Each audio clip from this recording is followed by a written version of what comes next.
When you're finished at the end of the day or whenever you have to leave, please leave the evaluation sheet on the registration table. We do use these. It's very, very important. Also, I want to remind everyone that if you see value in what you received today, please take the white envelope in your packet and make some kind of a contribution to Western Liberty Network. Every bit helps. And for those who would like to donate later online, or those who are on the Zoom, if you'd like to help Western Liberty Network, go to westernlibertynetwork.org, go to the support page, and there are a variety of donor levels you can participate in. We have a one-time donor category, and we have an automatic monthly donor category, obviously. We need predictable money so that we can plan things far in advance, and so the monthly contribution is very, very helpful. But of course, the one-time contributions help as well. So with that, I'd like to go to some awards. Every year at this conference, we give out several awards to recognize people and groups that have been, impactful in their work, impactful in the limited government movement, and it's always a pleasure and honor to give them out. This year we have 3. And we don't tell anyone in advance if they won the award. The first one will be the 2021 Thomas Jefferson Award. This person is recognized as an outstanding activist and tireless proponent of liberty. This person has used electoral and other venues to promote liberty and constitutional law. This person is, I've got to get the pronunciation right, indefatigable. And this person draws from an endless reserve of energy in the manner of all true American patriots. And this year, the award goes to Joe Ray Perkins. So.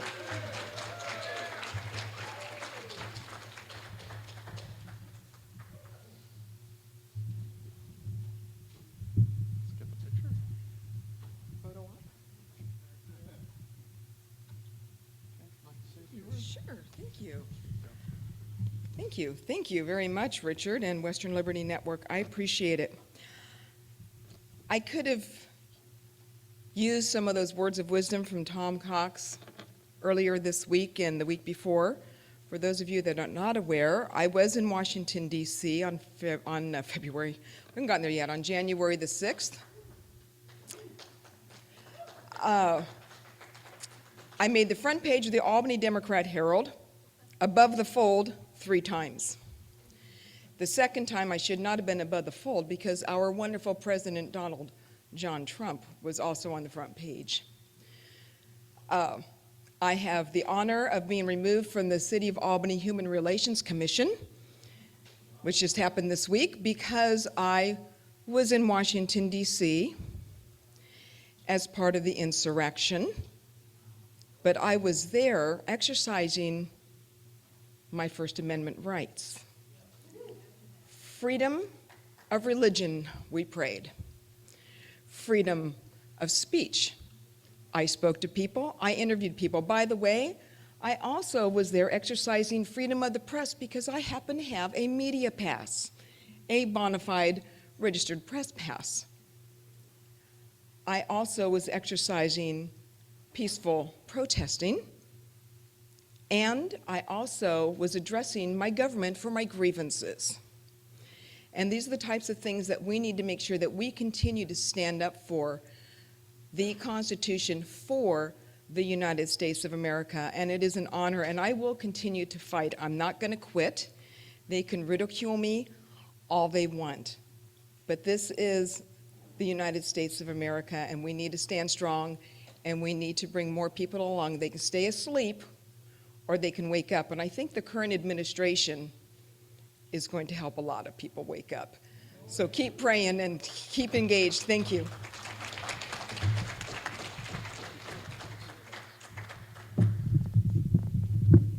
There are some people that always show up, and she's one of them. And it doesn't matter what you're doing, what kind of an event, if there's something you're doing to promote liberty, Joe Ray is always there. I want to make clear that, like I think everyone in this room agrees, we abhor the violence that took place at the U.S. Capitol, and we disavow affiliation with them, as we also abhor and condemn the violence which took place all summer. There's no place for that sort of thing in a representative republic like the United States. And, I'm not even comfortable with the word insurrection. Insurrection implies that you're trying to take over the government, and other than smashing a few things and disrupting a few things for a couple of hours, I don't think these people had a plan to do anything. I don't think they could have organized their way out of a paper bag. So I'm not sure if insurrection is a word that applies. I guess I'll have to look at the definition in Webster again. But anyway, congratulations, Joe Ray.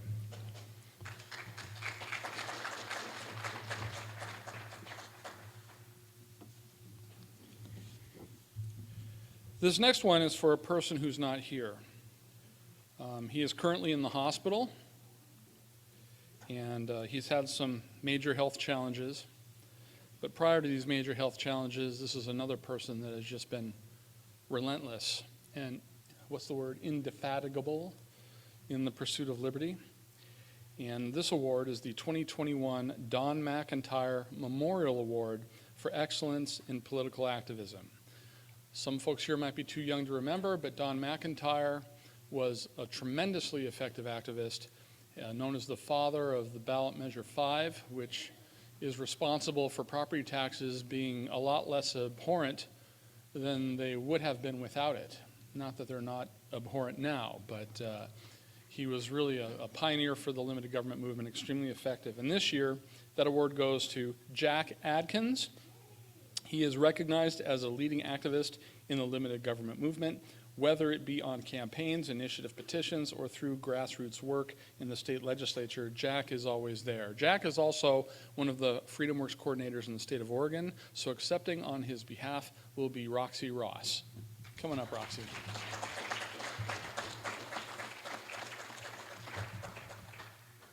Yeah. I guess she's coming from this side. Mm-hmm.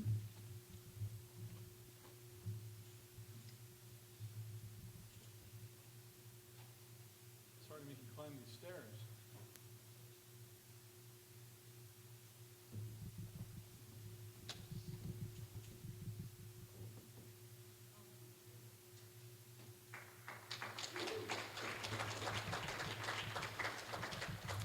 What an honor this is to accept this on behalf of Jack Adkins. He is such an amazing man. He's been my mentor, my hero, and he's the most fun person you could ever go to Washington, D.C. with. When he talks, people listen because he's just that wise. Many of you might remember him from the conference in Kaiser that combined Americans for Prosperity with Freedom Works and brought both groups together, and they had a panel of young people back when it was really hard to find young people in conservative politics, and we're so glad to have so many of you now. But he is a super activist for Freedom Works. He's been a regional activist for a region of like 6 western states. He is on the Super Activists Council.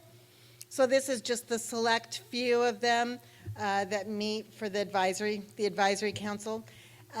He is just amazing the way he can inspire people. If he were here, he would want to remind you to get involved with Freedom Works Regulatory Action Center. And he would also ask that you look into volunteering for Oregon Citizen Lobby, 2 groups and activities that he was very much involved in.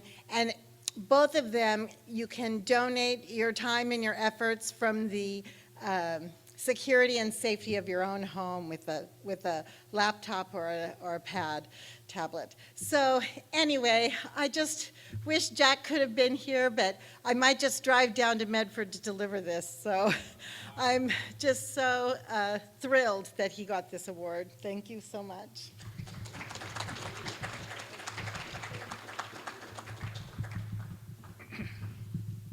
Yeah, Jack is an awesome guy. Roxy also works with FreedomWorks. I think she mentioned that, and she is actually a past award winner at Western Liberty Network Conference.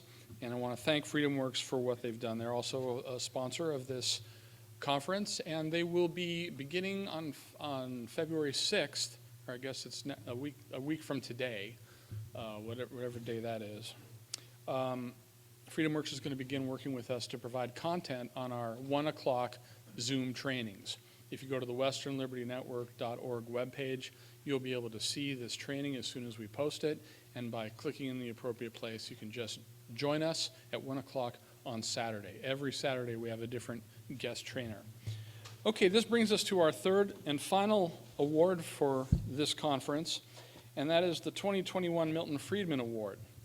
This goes to an organization, the network in Western Liberty Network. There are actually two networks with Western Liberty Network.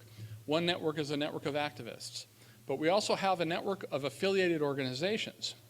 They sign a document when they become an affiliated organization whereby Western Liberty Network agrees to provide free of charge training content for their members and their organizations, and they in turn agree to make their rank and file members aware of Western Liberty Network training opportunities, and also agree to periodically participate in conference calls and leadership events like this one.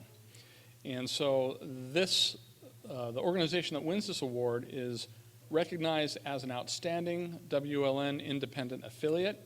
Year in and year out, this organization fights to encourage the many members of their community to exercise their franchise as American citizens. And this year, the award goes to Slavic Vote. So someone comes up from Slavic Vote. Got a couple of people coming up from Slavic Vote. Very good. Make sure that you introduce yourselves when you take the microphone. But let's get a picture first if Darren's around. Here we go.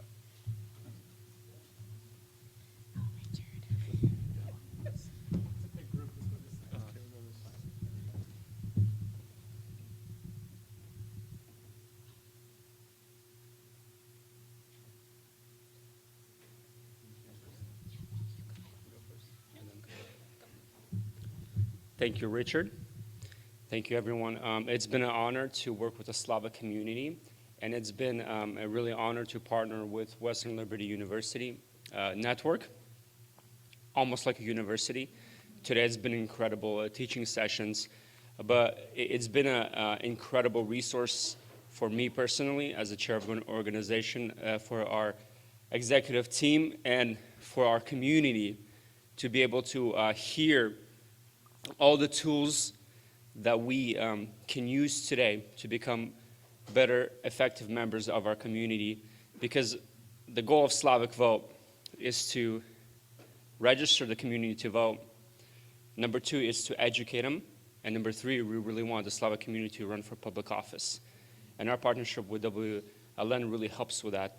So thank you so much, Richard. Thank you, Natasha. Thank you, everyone.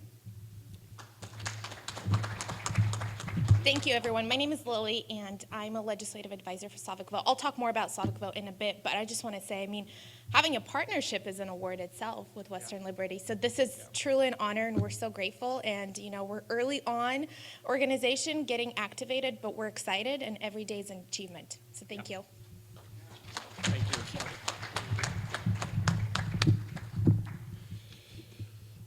How's the lunch? Not bad?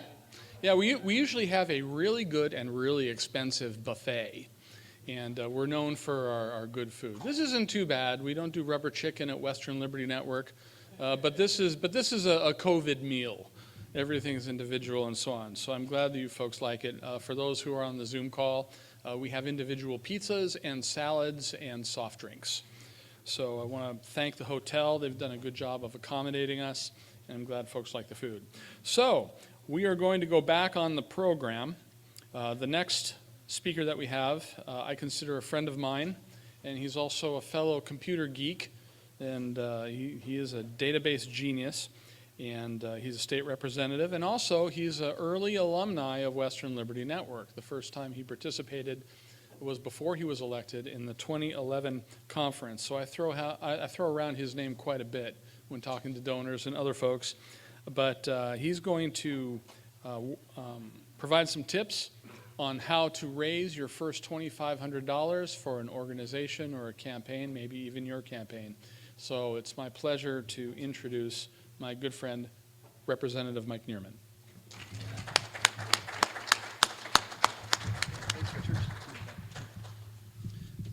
Hi, everybody, and hopefully this talk goes well with your lunch and everything like that. So I have so Ben's going around. He's delivering the lecture notes here. So I'm doing the low-tech version here, so we're not dependent on the slides or anything like that.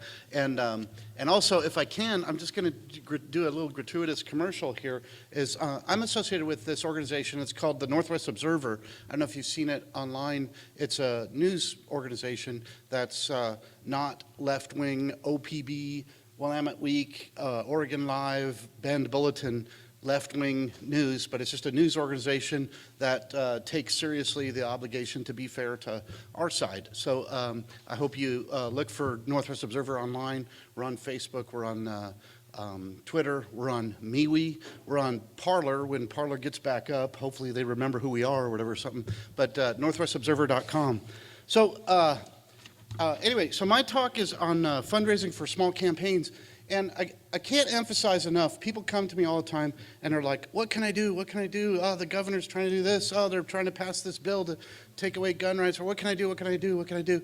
And there's a lot of stuff that you can do, and in politics, there's usually not many wrong answers, and so there's a lot of stuff you can do, but about 90% of it is, and this is the sad thing, this is the hard thing, 90% of it is we need to win more elections, period. Sorry, you know, right now, so 2238, they're going to, the governor can confiscate your property and not provide you compensation for it. What can you do? You can go back to November of 2020 and you can elect the right people or whatever. That's the right answer, really. And it's still, that's not to say you don't show up at a rally at the Capitol, or you don't shake your fist at your congressman, or you don't write your state representative or anything like that. But what we really need to do is really need to start winning elections. And so that's what this is about, is winning elections. And so if you run for something, you know, I never decided to run. I let God decide to run me or whatever. So I let God use me as a tool, and that makes it a lot easier to do a lot of this stuff. So I was kind of disappointed that Richard, I'm going to pick on Richard for a second. He said, what was the title of this talk? How to raise your first $2,500? Where do you get off putting a dollar amount on there, Richard? Come on. Anyway, so anyway, that's kind of ambitious there, but we're going to see what we can do to get as close as we can to that. So the first thing I want to say is figure out how much you need. You know, if you need $2,500, you need that. If you're going to run for Congress, you're going to need a little bit more than $2,500. But figure out how much you need. Figure out exactly what you're going to spend it on. I mean, that kind of makes sense. So kind of like do a budget kind of thing.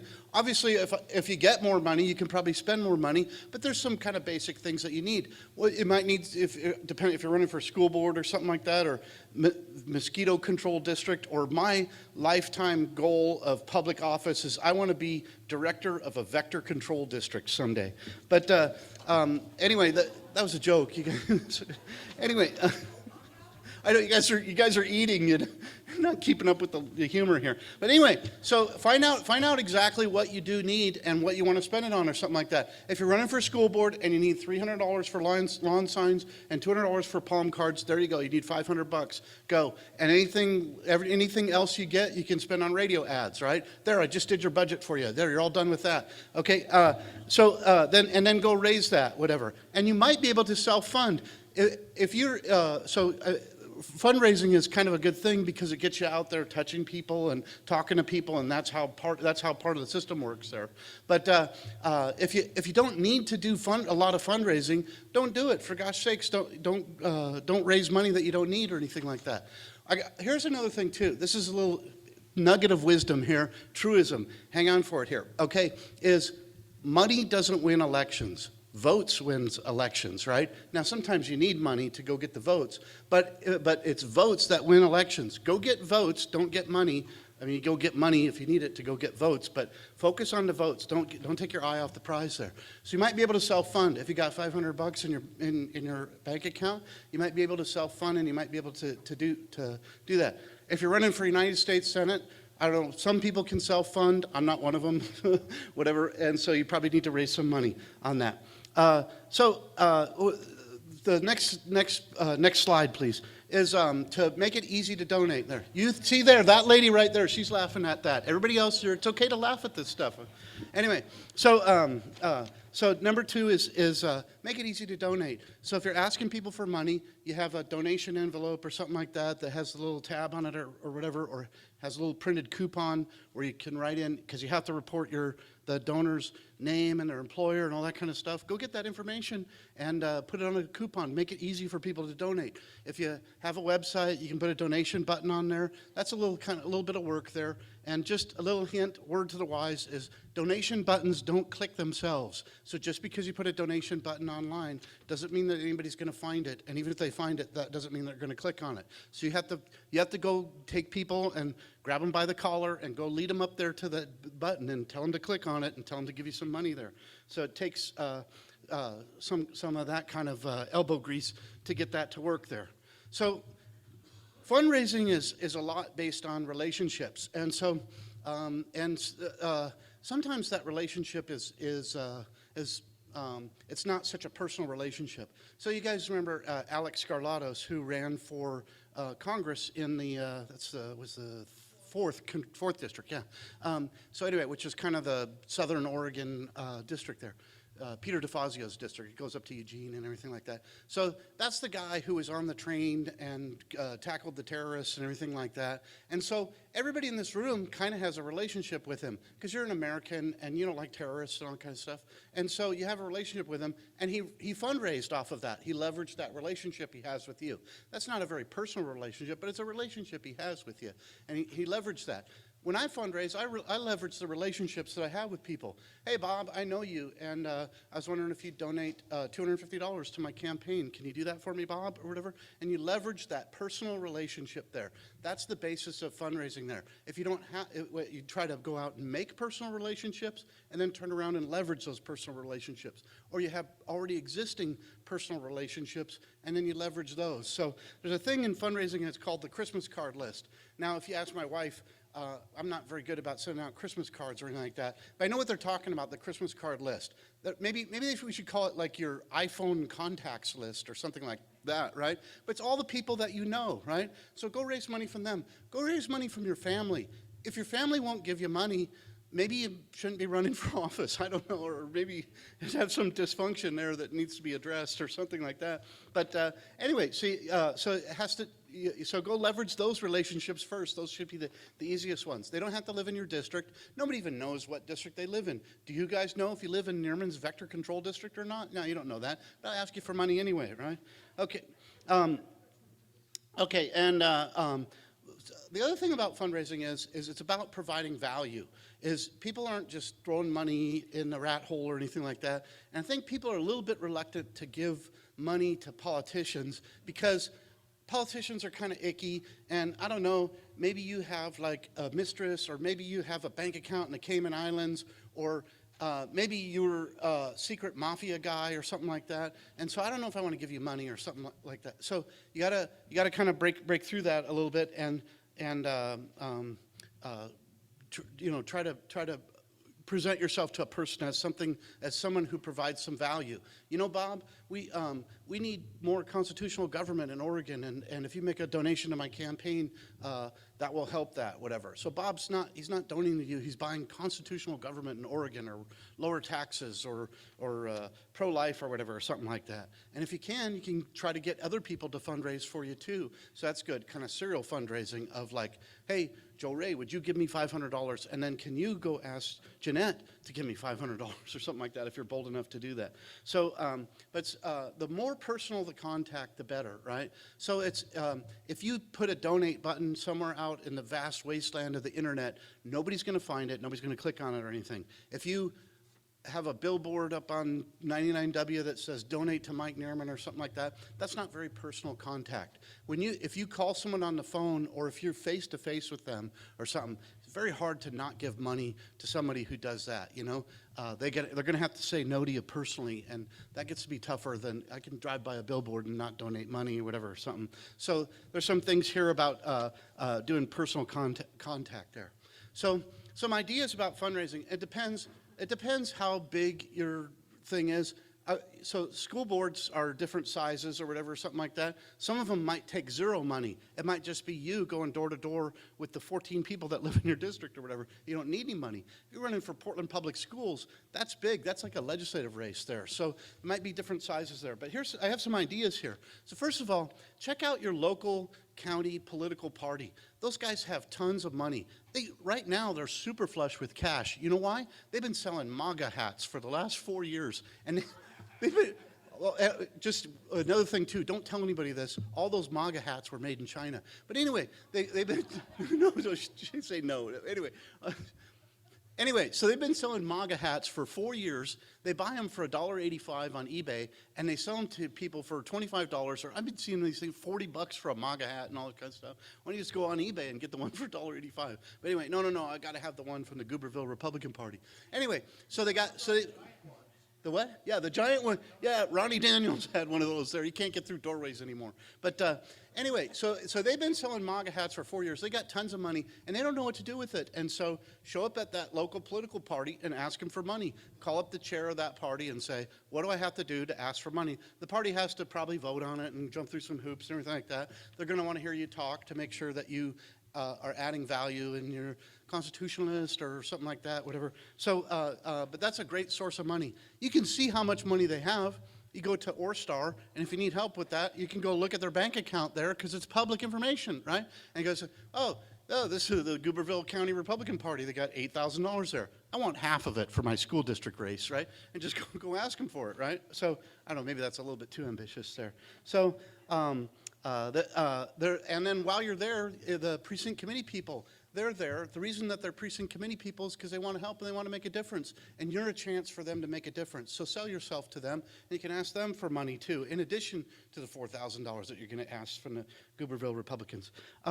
You can have events or whatever, have a little fundraising event. If you're smaller, you can invite people there and say, hey, we're going to have an event here with Mike Neerman in coffee at somebody's house or something like that. And then while you're there, you hand out the pledge envelopes or something like that. And so that's good. People will get to know you personally, and if they get to know you personally, they're going to like you because you're a likable person. If you weren't a likable person, you wouldn't be running for office because scoundrels don't run for office. Only likable people do, right?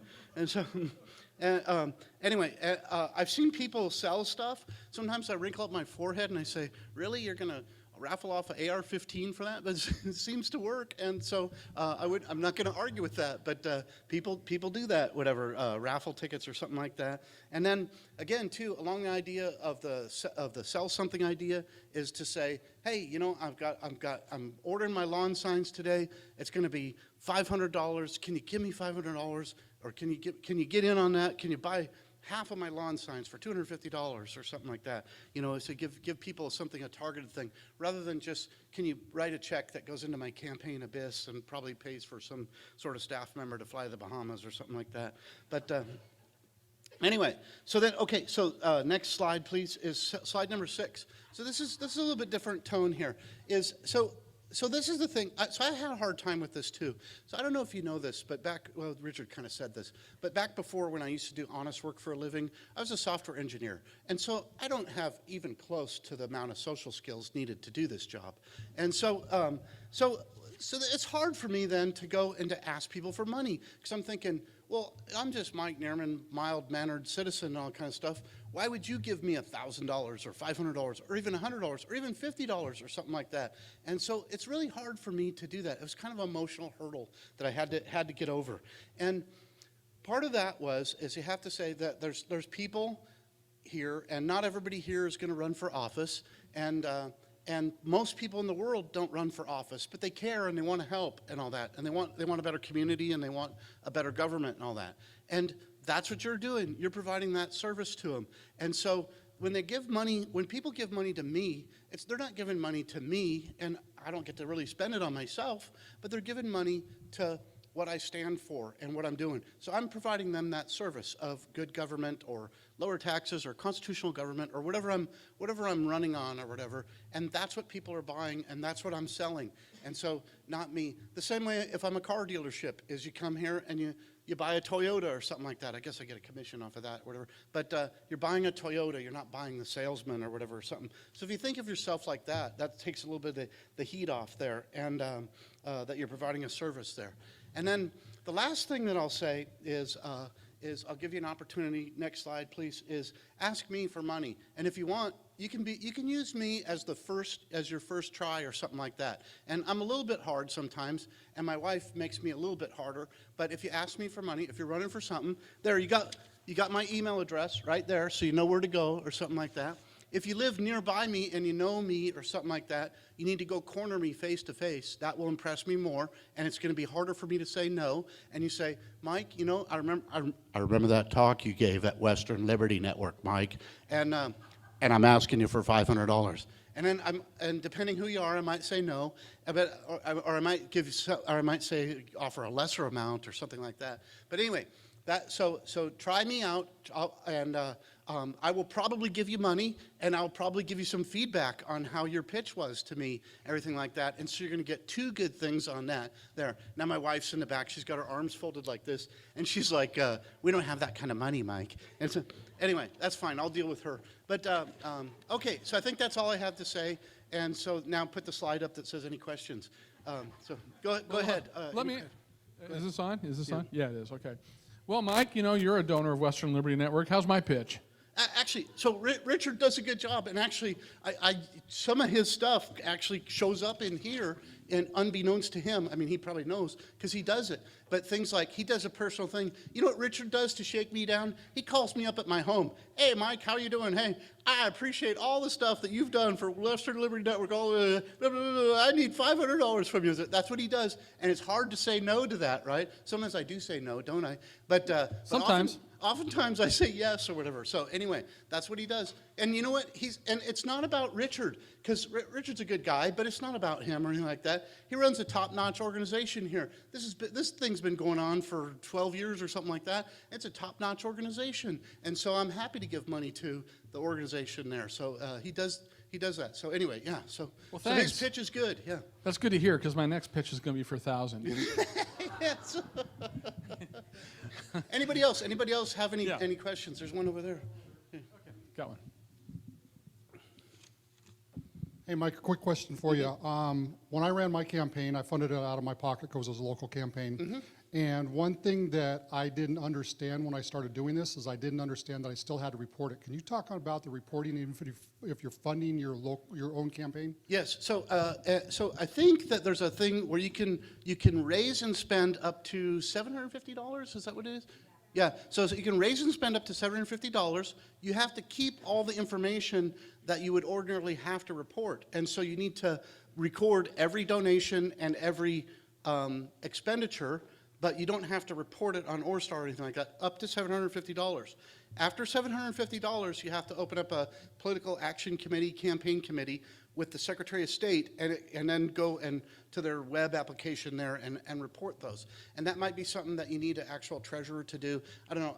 I'm a nerdy guy or whatever. I mean, you heard Richard talking to me about what a nerd I am, and I went to the Secretary of State's thing and figured out how to do it myself. So it is doable. It's figure-outable and all kind of stuff. But over $750, you have to report every contribution, whatever, even if it's $1. And I think that I have some political action committees that I run right now, and I think there's some of these leftist activists, and what they do is they give me like $1 all the time because they think that because it's a lot of work that I have to do to report or whatever. Well, if I paid a treasurer, then I'd actually pay the treasurer more than the $1, so it'd actually be costing me money, but I do it myself for free, so I actually make money off of these guys. But anyway, you have to report every single contribution that comes in. You have to report their name, you have to report their address, you have to report their employer and their employer's location, and then when you make an expenditure, you have to report every single expenditure.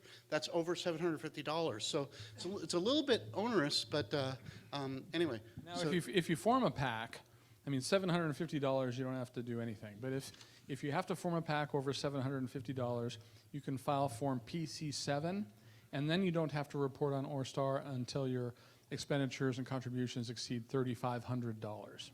So Okay. it's I knew there was another threshold. Yep, and so there are a lot of, by doing that, you can raise an amount of money that's sufficient to run for a lot of these local offices.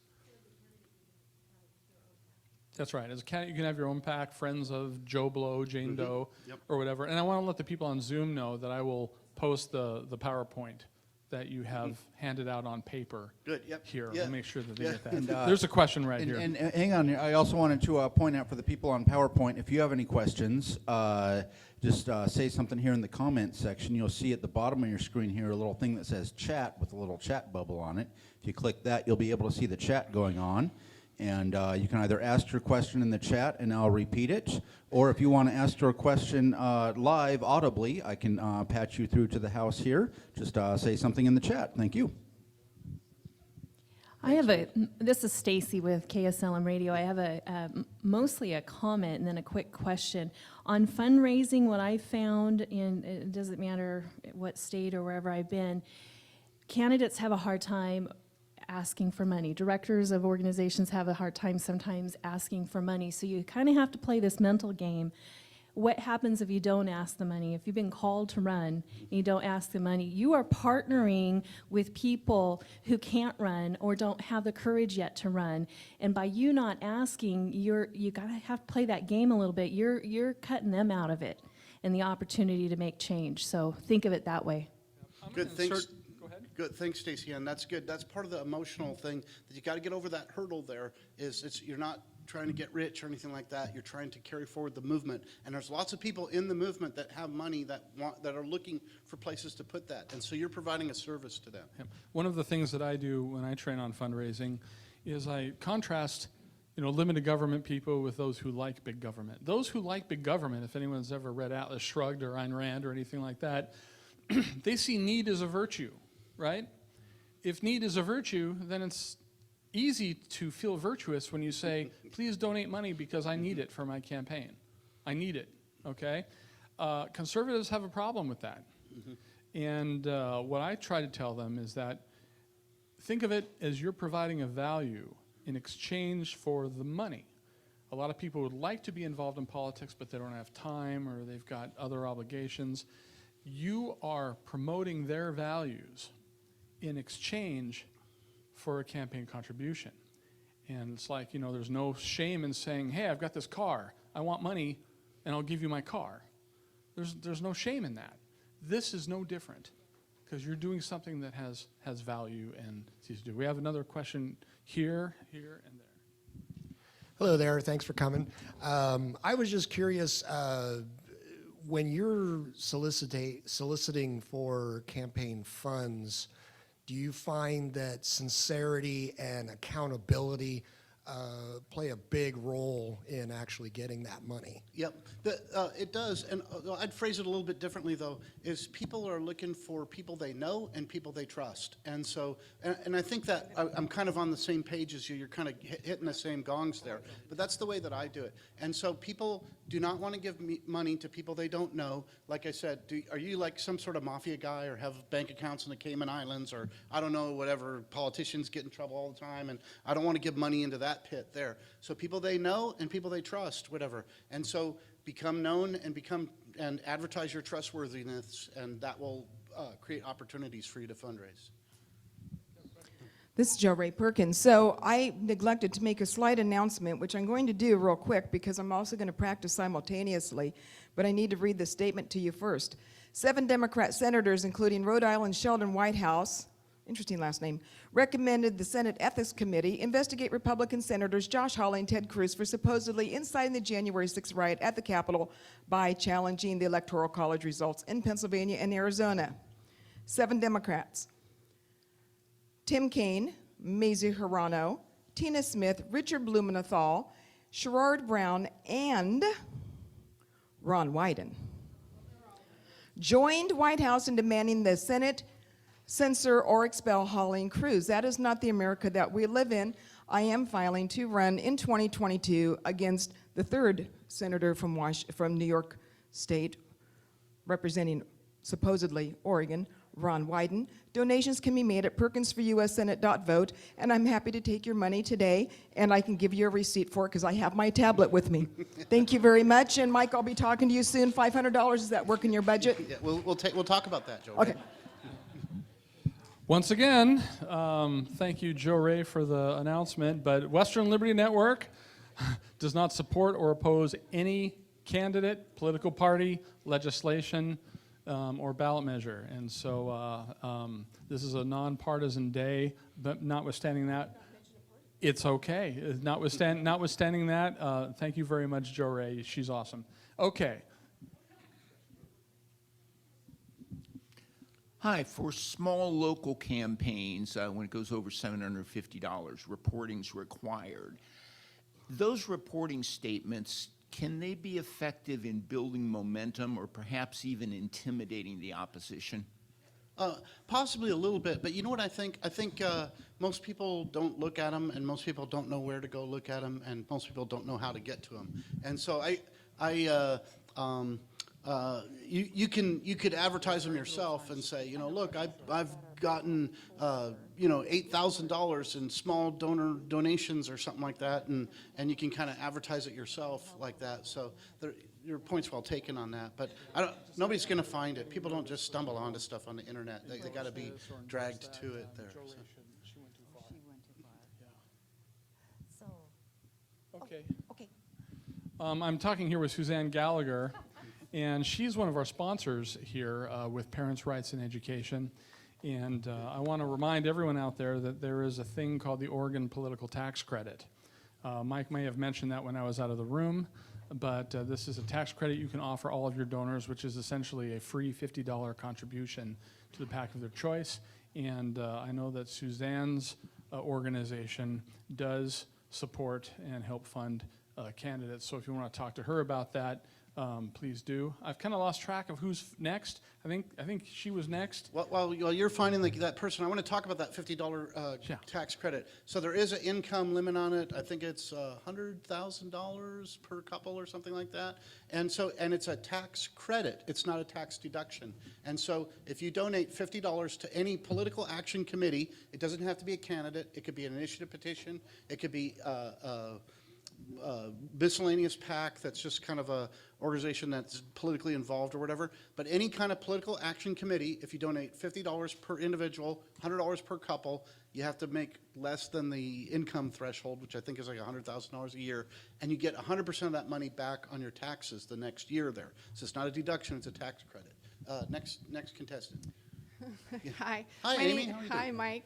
My name is Amy Ryan Corster. I know I don't know a lot of you, but I wanted to let you know in this conversation with fundraising, it is the most difficult thing that I have ever done as a candidate, and it's intimidating and scary. But I want to just share with you, don't take for granted the small donations because they add up. And so in my race for Congress, it's a bigger race, more money.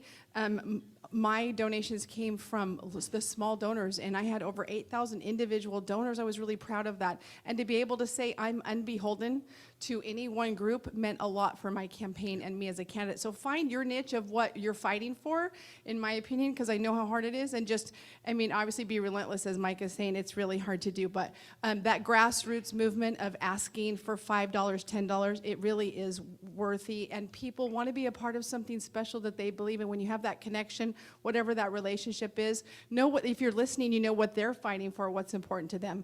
And so if you can be that conduit, a lot of people don't want to stand up here and speak to anyone. So anyhow, good luck. That's the last one we have time for. But Mike is hanging around. He's not going anywhere. So those of you who have questions, go ahead and approach Mike. I'm guessing he will be more than happy to answer whatever questions you have. Good, thank you. And everybody has my email address there. So. Yeah. Okay, very good. Thank you so much. Mike has been a stalwart Western Liberty Network supporter, participated in a lot of conferences. I hope he'll continue to do so. He's awesome. Our next speaker is Lilia Zukov. She is the secretary on the board of directors for Slavic Vote. She has a video that I'll cue up here in a second, and she will tell you about what that organization is doing. Always proud to associate myself with Lilia, and so here she is. Let's give her a good hand. Awesome. What an honor. How are you all doing this afternoon? Alive? Let's do a round of a clap to see if you guys are still alive. Oh, awesome. Oh, well, thanks, guys. I didn't even speak yet. Hopefully that got, what an incredible day. I mean, so much information. My hope really from my sharing today is just an encouragement about our story, what we've done with our organization and what we're still doing. We're really recent. My name is Lily, and I jumped on board Slavic Vote April 2019. That's when we started. We started our mission of engaging a special group that's located in Portland metro area. It's called Slavic Vote, so Slavic Group. So when I talk about Slavic Vote, I want to give some context, which is when we're talking about this community, we're talking about countries of the Soviet Union. So because there's something we all share, which is the language. We all speak Russian at some form through our parents, grandparents. So when we're talking about the Slavic community, we're really talking about those countries. So that could be Russia, Ukraine, Romania, Belarus, really a bunch of us. And we're really working with this community to try to engage them. When we were thinking about, two of our founders, and I have Andre who stepped out, I was going to introduce him briefly, but when our founders were thinking about, okay, we have this community of over 150,000 in Portland alone, and then there's about 16 Clark County that has never voted. I mean, they're citizens, they contribute, they start businesses, they have families. We have churches over thousands of people in membership, but they don't engage, they don't vote. They don't know what a ballot is. So we realized there is some work to do. We're, young folks in the community, and we're doing our thing. And I actually graduated with a political degree from WSU, and I was working up in Olympia, and the common question I got was, Lily, where's your community? And I said, my community? You mean Clark County, where I come from? I said, they're there. I'll be home in 3 months when session's over. But what really the senator was asking me is, where is the Slavic community? And that was the first time in life I had to pause and say, I'm not sure. They're constituents. I know they live in this community, but I don't know where they're at. I don't even know if members of my church vote. So I came back, I chatted with my pastor, and he goes, yeah, no, we don't do that. We don't get engaged. We don't talk about it. We focus on the other part. And I kind of put that aside, and I said, okay. And then really the movement, April 2019, with legislations coming up about vaccinations and parents' rights were coming up, and the community just woke up. They showed up, big numbers, both Olympia and Salem, and we were like, wow. But what happened after is they all asked, well, what do we do? We've been calling, we email, we show up. How else can we make a difference? And so that's when we began our mission. And once the video is ready, the video is really going to sum up about who we are and the work we do, and then I'll kind of talk more about it, but I'll let Richard play. It's about 4 to 5 minutes, so we should be good.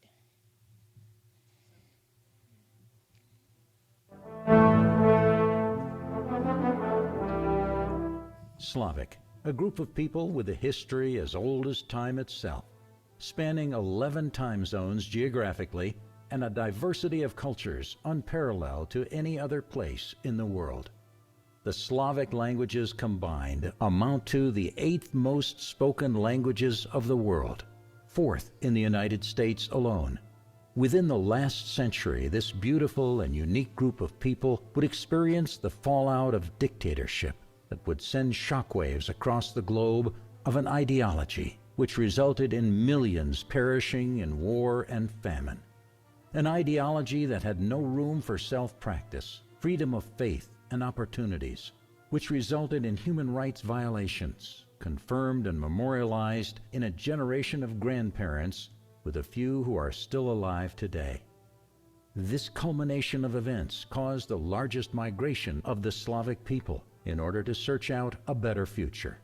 America was, and is, the safe haven for the Slavic people, a place where we the people cherish and hold liberty and freedom above all, with a hope that future generations will uphold the same principles of the founding fathers of this great nation we call home. To uphold, what does that mean today? Why uphold something that has worked for American people for over 200 years before we arrived? Because it needs to be protected. Protected from the ideologies abroad, similar to the ones that evicted us from our last home. protected from the gradual erosion of time and complacency to prevent the delusion of the very freedoms that make this country so great. We are Slavic Vote. Our organization is focused on helping our community to use the opportunity to become the voice that upholds your values and what you believe. We started as a group of young professionals. Like so many of us, we clearly understood the alternative ideologies that fail and continue to fail today. We are a part of opportunity, bringing you access and information so simple that upholding your values is so effortless. Voting? Exactly right. The country we live in has a built-in synchronizer that balances the overreaching powers of government and the people, and it's called voting. Our mission is to first, ensure you are registered, a process that takes about the same time as ordering your favorite latte. Registration ensures that you receive a ballot for all upcoming elections. Secondly, we survey and talk to each candidate on your ballot, bringing you information so simple and intuitive that filling out your ballot saves you all the time. So I ask you, do you matter? Does your vote matter? Absolutely yes. You are the government, so let's make your vote count. So what can you do? First, vote. Second, volunteer and let your community know that you exist by serving with nonprofits with feet on the ground. Third, donate to organizations that uphold our values because money speaks louder than words. Finally, get engaged in your local community by staying informed through our newsletter and be active by proposing solutions and standing up when freedom is at stake. To idly stand by is no longer an option. No action is still action, but without your control. We are what shapes tomorrow. Visit our website and sign up to our newsletter and get involved.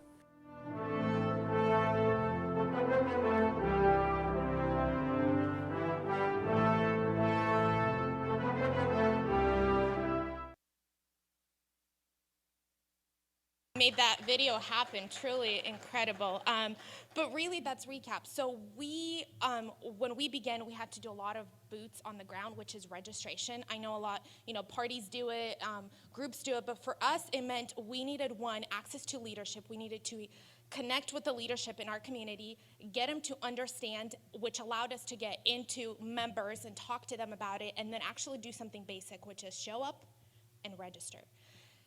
That was our basic thing, which took a lot. I mean, just last year, we registered over 1,400 new voters. We're up over 2,000 in the last year and a half. This is Slavic community specific. These are individuals who were citizens but never voted. So they've resided in this country for 20 plus years, but have never completed a registration form, voted.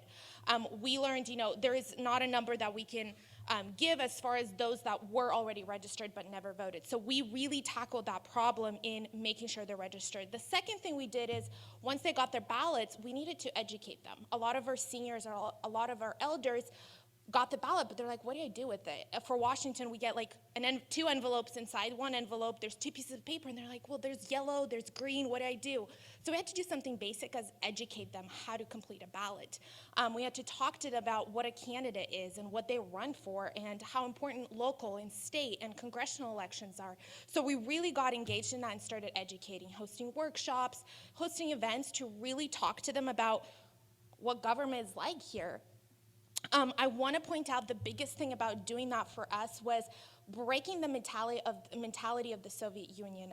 These folks have come from a country that government really was not for the people. It was a government that, worked in the way that it worked. It was very corrupt. So we had a community that didn't understand democracy in its full sense and how it functioned. So for them, voting was not a priority. It was not something that we're going to do. And so they kind of avoided that, right? They kind of lived in their life. So we had to do that by educating them about what democracy is and how it works.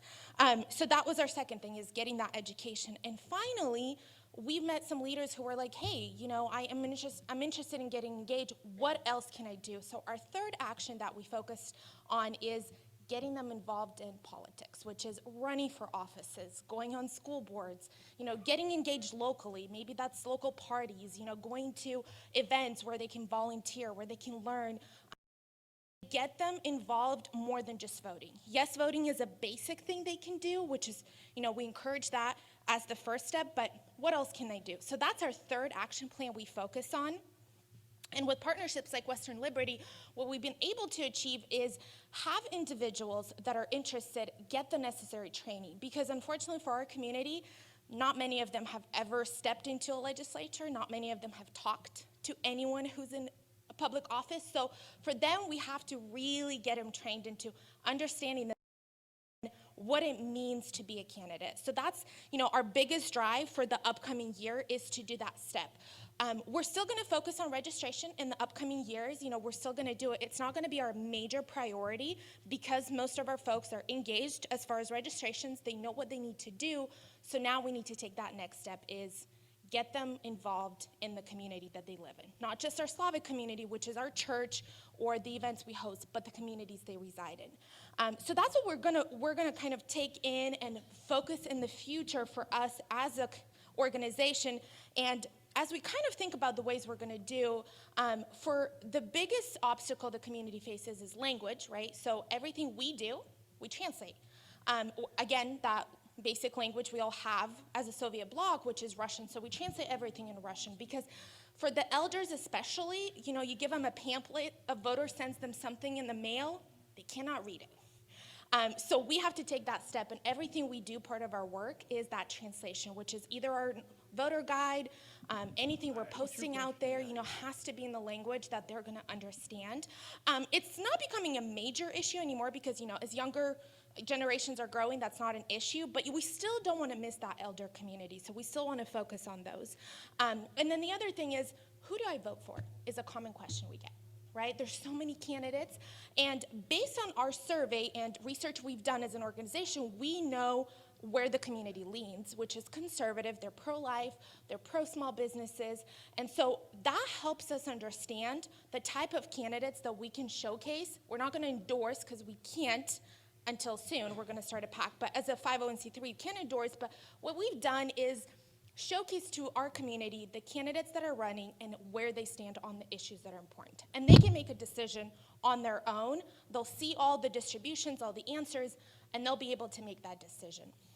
However, sometimes that can still be hard for our community. So we're launching into a PAC to be able to endorse candidates. So that way, one, it helps our community know, okay, I'm in this district, this is my area, this is the person running, Slavic Vote endorses them, I'm gonna vote. It's a strong yes, and they're not confused. So we're, as we kind of transition into that in the next few years, that's our goal. And again, we're gonna educate. So that's kind of a brief, kind of a time frame of explaining what we do. So I wanna open up for questions and kind of see if there's anyone that has questions, any clarifications I can provide. So looks like we have a first one. Yep. Okay, the mic's on. Okay. In part of your goals, have you incorporated voter fraud? Because I know of a case that was around Clackamas County where someone went by door to door and said, give us your ballots, you don't have to seal them. And then they handed them over, and then they received a thank you note. Oh, wow. Yes, and it's interesting you brought up, we just had a recent board meeting where one of our goals for this year is looking at voter fraud. Reason is for Slavic community, and I haven't tackled this problem yet because I was waiting for kind of inauguration, but our community experienced a lot of ballots, but they're green card holders. So they're not citizens, but they all got ballots. This was common in my church. Lots of members actually had to report and talk to a few folks because they were all like, well, I don't think I can vote. You've been telling me I need to be a citizen as a criteria, but yet I got a ballot. Especially common in families where parents are citizens but kids are not, and kids still got a ballot. So there's definitely. The other one is we've had folks in our community specifically, and we have these cases recorded where dead, like relatives got ballots this past election. Common at my work, I had a few, team members at my work reach out. They're like, hey, you know, my brother died last year, but I got a ballot. I said, please don't vote. But, you know, I took down the information and made a record of it so we could report. Very common issues are coming up in the community this last election we experienced. So we are going to look at that. I'm not sure how much we can do, but it is a goal that our board is trying to consider, is to look at that. Yes, follow up.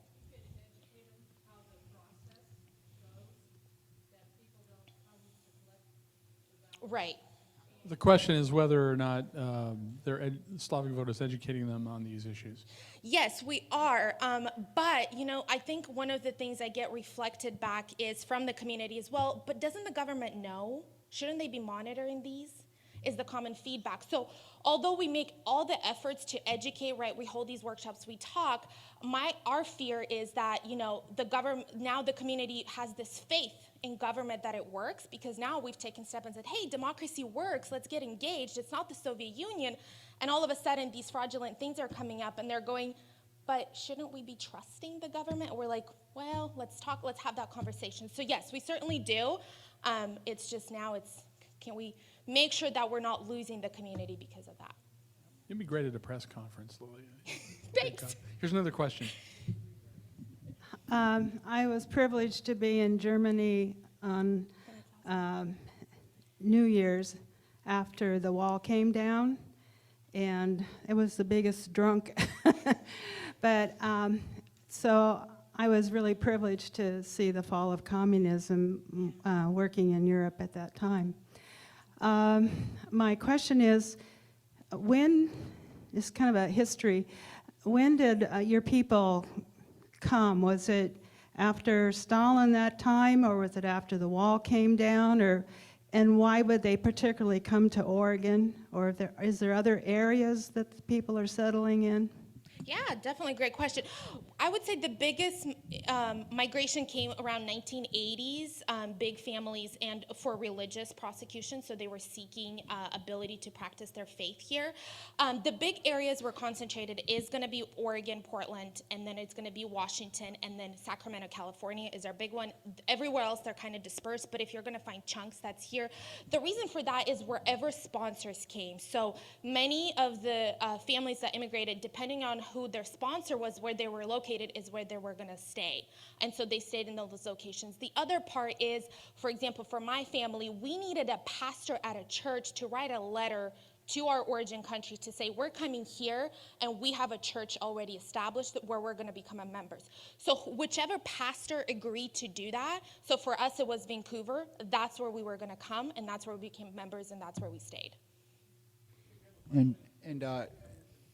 No, I was going to say to the people on Zoom here, once again here, if you have a question, if you look at the bottom of your Zoom panel there, you'll see the chat bubble. If you click on that, you'll see the chat room. And if you have a question, you can either type it in the chat and I'll relay it, or if you want to ask your question orally, I can patch you through to the sound system here in the main room. Just say something in the chat. Thank you. Okay, in the meantime, we have another question from the floor. Hi, Lily. So I'm going to be running for Beaverton School Board Zone 1 this coming May.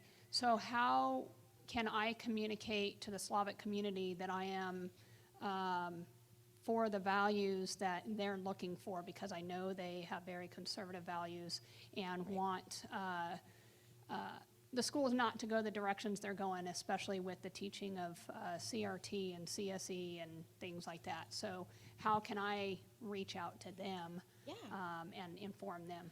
Absolutely. One way is you could do it through us. Again, one way that you get through the positive, really the benefit of going through us is that language barrier is going to be closed, because we're going to talk, you know, as you as a candidate, we're going to translate your responses to the values. So I would say, and you were actually someone I was going to catch at the end, so would be through us.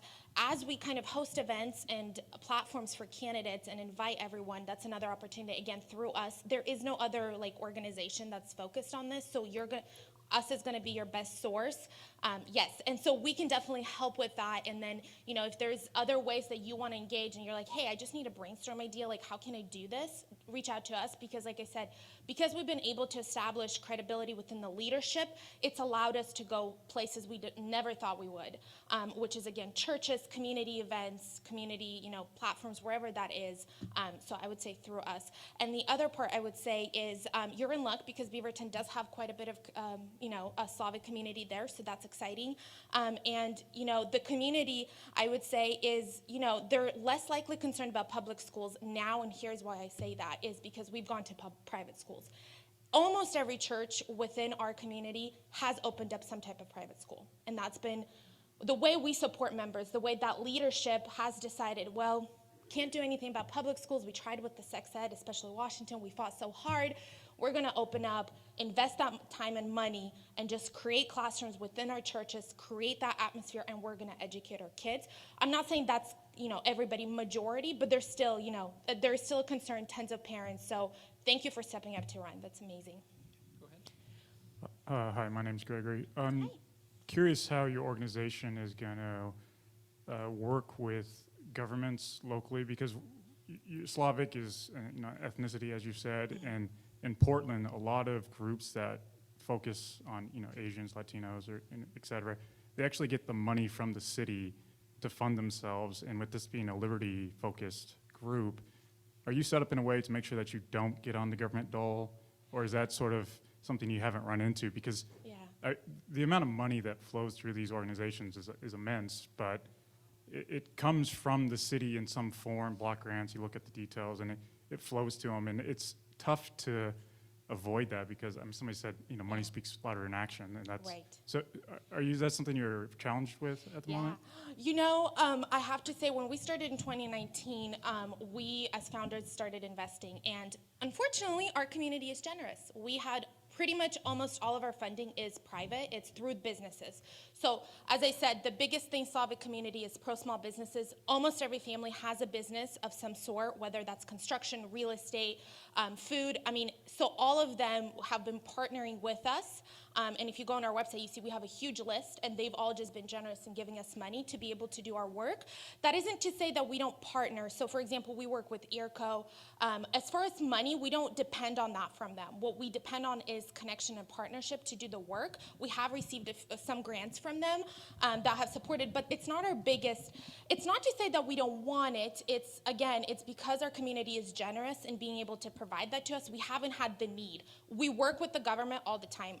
We work with senators, we work with Secretary of State offices for elections materials when we have fraudulent concerns, everything. Like, we reach out to any source we get, but we don't rely on money. We need more of sometimes resources or opportunities, like if we have a problem, how can we get to a solution? So again, if that, obviously as we grow, our board might reconsider, we might need more funding, but at this time, again, very grateful and fortunate that we don't. Okay, we have a question on Zoom. Yeah. Yes. Debbie asks, I have known many Slavic families through teaching. In the past, most seem to feel that they are ignored because candidates don't make it a priority to spend time in their communities. Do you have a sense that is changing? Are more candidates getting involved in Slavic communities?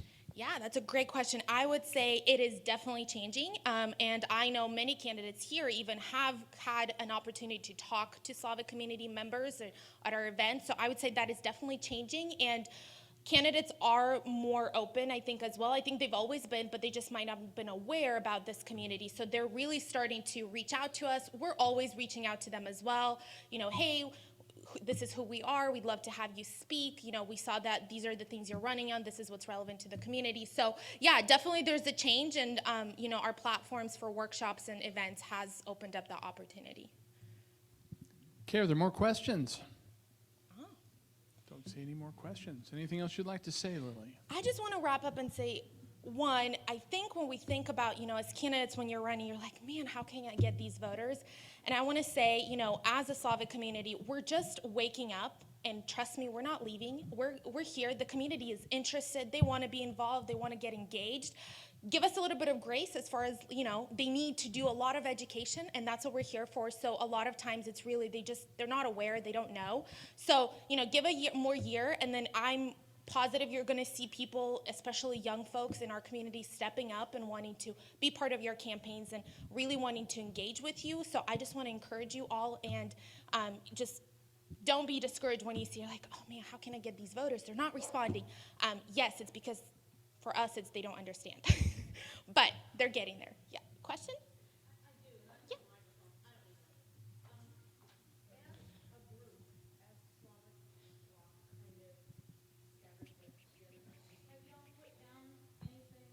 In the way of priorities that you share with people when you go and talk to them, in the way of what's important to the Slavic vote? Is it written somewhere? Absolutely. It's on our website. We have 3 action things. So you'll see our mission statement if you go on About Us, and then underneath that mission, you're going to see 1, 2, 3. And that's what, 1, we're focused on, 2, 3, and then little paragraphs explaining what it is that we aim on. Yes. Oh, one more? Not really a question, but just congratulations on you've won some great awards, and so you guys have worked really hard for that. you. But you do an amazing job on social media, and so if anyone's not following them or has not looked at them, they do a great job connecting to the communities and being that communication so that we can understand what you're doing and all of your events. And so I've really enjoyed following you on social media. Awesome. Thank you. Yes, and you can sign up for our newsletter, and I would have to say our founder, Dimitri, he does social media, which is kudos to him. So thank you, everyone. We so appreciate it.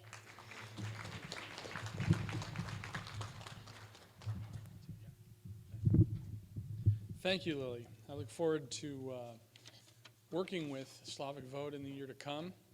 A lot of people have asked how you use the word we in relation to Western Liberty Network. And they go, who's we? All we ever see is you. Fair point. My wife, of course, is my partner, but Western Liberty Network also includes a board of directors. Our board president is right here, Greg Burnett, Mitch Schultz, who was here earlier today. He's on his way back to Seattle now, and Wayne Allen Root, who ran for vice president a few years back, and he's a celebrity in Las Vegas. He is a member of our board of directors. And we also have a board of advisors that provide very useful information and assistance. People like Patty Milne and Judge Ted Abrams down in Klamath Falls, and a few other folks are on the advisory board. And of course, we also count the volunteer trainers, some of which you've heard speak today. That's the we in Western Liberty Network, and we thank all of those. And we also thank our affiliates who provide us with lots of feedback and tell us what they need and help us craft our curriculum as we go forward. It's a long day. There's a lot of information, and so we're going to keep providing it to you. It's a little bit like a fire hose, but let's stay sharp and let's get trained. And guess what? I'm your next trainer. I'm your next trainer, and we're going to talk about running for local nonpartisan office.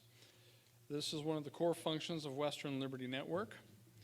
And one of the things I would like you to do first is decide whether or not you want to run. I'm going to try and convince as many of you to run for some local nonpartisan office as I can today. And I'm going to provide you with some reasons why we should run. Now, if you want to follow along with some of the written content, I'll be using some of the training materials provided on the right-hand side of your packet. The packet for the Zoom people, it can be downloaded off the westernlibertynetwork.org website. If you go to that website, you see 3 steps for logging into Zoom described in yellow text. If you go to the third point, there's a link there to download the full packet along with the training documents. You don't need the training documents to get benefit out of this presentation, but it's a good reinforcement. I like to do this interactively. If people have questions through the course of my presentation, don't wait till the end. Go ahead and raise questions in real time. And our board president, Greg Burnett here, he'll have the live microphone. And make sure you get his attention, and he will make sure that you get a chance to ask your question.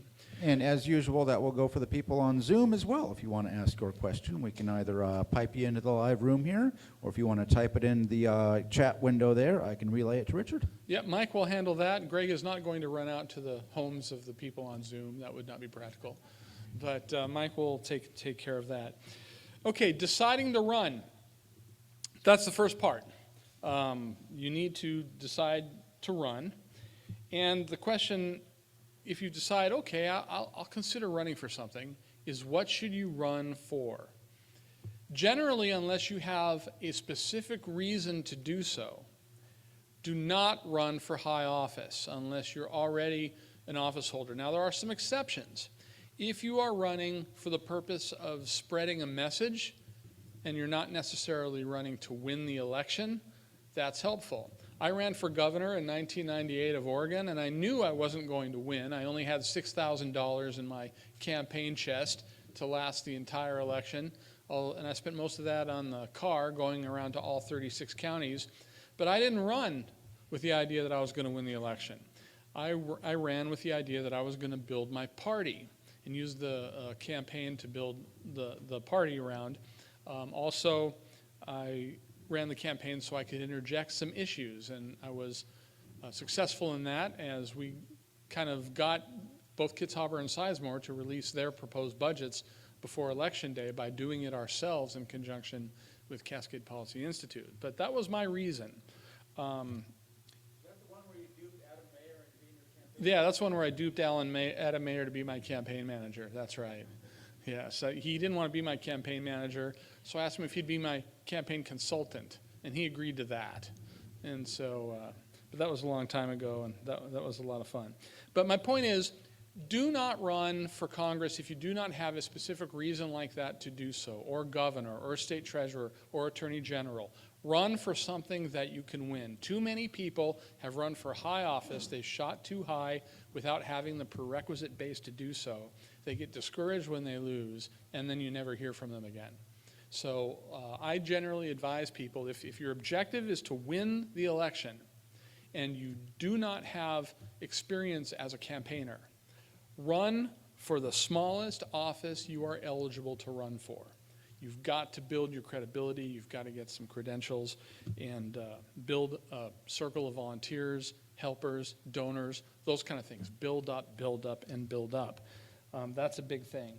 Now, qualifications, a lot of folks say, Rich, why should I run for the fire and rescue district? I don't know the first thing about fire and rescue. Or in my case, I didn't know the first thing about water. And in school boards, you might not have a degree in education. People say, I'm not qualified for this. You need to disavow yourself of this right away. First of all, look at all the idiots that are in elected office at every level right now, right? I mean, you're probably smarter than most of the people who are in public office right now. And what they need is not technical knowledge so much. I mean, it's helpful to have it. But what they need is your good judgment. If you have good common sense, if you can look at information and be persuaded by quality information, if you can ask good questions, if you are a critical thinker, you can serve on almost any board for local nonpartisan office in the state of Oregon and serve effectively. If you meet the eligibility requirements, being a U.S. citizen, and living inside the district that you're running for and those kind of things, if you're eligible, you're qualified. This was designed to be a society of self-governing citizens. Well, if the citizens all say, well, I'm not qualified because I'm not an expert in this field, so I'm not going to serve, well, you're going to get a bunch of elites running it, and we're very close to having that situation right now. So yes, you are qualified to run. And if anyone gives you any grief about it, say, look, I meet all of the qualifications for this office, and I'm going to provide my good judgment and my common sense. I'm happy to learn the technical details. There's a staff that manages that. I tell you, at Tualatin Valley Water District, we had a whole staff, a general manager, department heads, and mechanics, and people that work in the grounds. I knew that as a board member, I would never know a tenth of what these people know. But that's not what they want. They want people that make good decisions about the overall direction of their governing board, as to be directed by the electorate. And if you can do that, you can serve. So don't worry about qualifications from that perspective. If you decide to run, make sure that you have family support. Okay? I made that mistake once and it was bad. Okay? If you're going to run, make sure that your spouse is going to be supportive. Make sure that your family is going to be supportive. You need your family behind you. If your family is not supportive, if they're going to be hostile to your run, then my advice is do not run. Do something else. Be a citizen lobbyist or a volunteer for another campaign until your circumstance changes, because your marriage, your relationships, and all those things, they have to come first. Financial resources. Most of these offices don't cost very much money to run for. You know, the cemetery control board, the weed control board, you don't need to spend a lot of money for that. You can run a campaign that involves mostly shoe leather, but most of them, you know, you want to spend something, get a couple of campaign banners for when you're asked to speak at the local service club, or if you're going to do some handouts or put up posters around town, that kind of thing. Spend some money, but make sure that you budget yourself an amount of money that is not going to cripple your family or put yourself in people do that. People get into these races and they spend way more money than they can afford, and then there are always consequences afterwards. So think about what you can afford to spend. Now, you can raise money from other people willing to donate, and that's great. And in the case of Jeanette here, who's running for the Beaverton School Board, this is one of the few nonpartisan races out of the 3,500 that are up in May that is a major campaign, somewhat at a level of a state legislative campaign. It's expensive, and you're going to need an organization, and you're going to need lots of donors, but that's not the case for almost every one.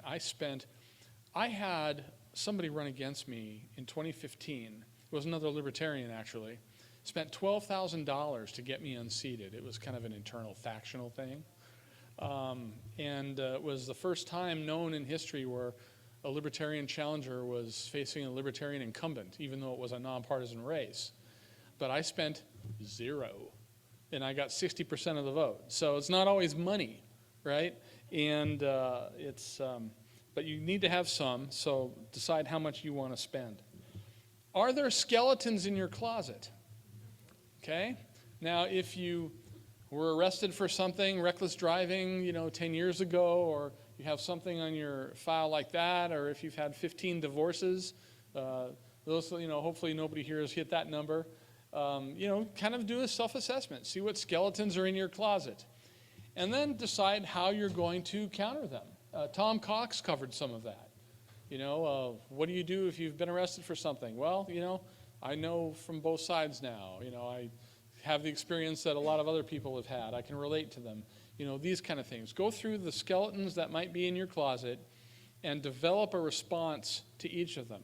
And if you have volunteers, make sure that they know about it so that they won't be caught blindsided by a reporter that might ask them a question. My good friend Monica Webby, when she ran for U.S. Senate, she had a couple of questions come out about her past at the City Club debate that her staff wasn't ready for, and that was a very tough challenge for the campaign to overcome. So make sure that you deal with that in advance. You be prepared for anything you do to go public. I'll tell you, if you run for a small local nonpartisan office, there will probably be very little, if any, media coverage of you. There are exceptions. When I ran for re-election in 2015 in that same race, because of the weirdness of my challenger in terms of being a fellow libertarian, there was a lot of press coverage. It made the national news. I was on the Mark and Dave show. But that's not common. Most of the time, it's going to be very low profile. So again, do not be intimidated by this process. Too many limited government advocates are intimidated by the process of running for office. When you see the building that you walk into, the county commissioner building, if you go to a county commission meeting and you see the dais, or you go to the Capitol and you see the hearing rooms and the dais, remember, these are all symbols. It's not their house, it's yours, right? It is not their house, it is not yours. All of the rest of these things are symbols of the values we aspire to as a nation. And they belong to you too, okay? These are local nonpartisan offices that are at the grassroots in our communities. We're supposed to be self-governors, so there's no reason to be intimidated about the idea of becoming a self-governor. That's what we are supposed to do. And we're never, by we, I mean those who support limited government, are never going to be on the offensive if we leave the field to those who like big government. If too many of us say, I'm too busy, I can't run, the other side's not too busy, and they run, and there you'll be at a hearing table begging them not to raise your taxes or incur another fee. Get yourself elected and people that share your values elected, and make people on the other side, make them the ones that come and beg you to do things or not do things. Take the offensive. This is our government. By our government, I mean the people, and so make sure that you do that. Now, it's important to assess yourself as a candidate before you run for anything. And this can be applied to a lot of different things, not just running for local office. I have a little worksheet on the back. I won't go through it in a lot of detail, but this will help you do a fair assessment and mark the beginning of a campaign plan. First, my best 3 personal assets as a candidate are, well, if you're a good speaker, if you can think on your feet, if you know a lot of people. Not your best assets as a person, but your best assets as a candidate. Next question, what are your 3 biggest weaknesses as a candidate?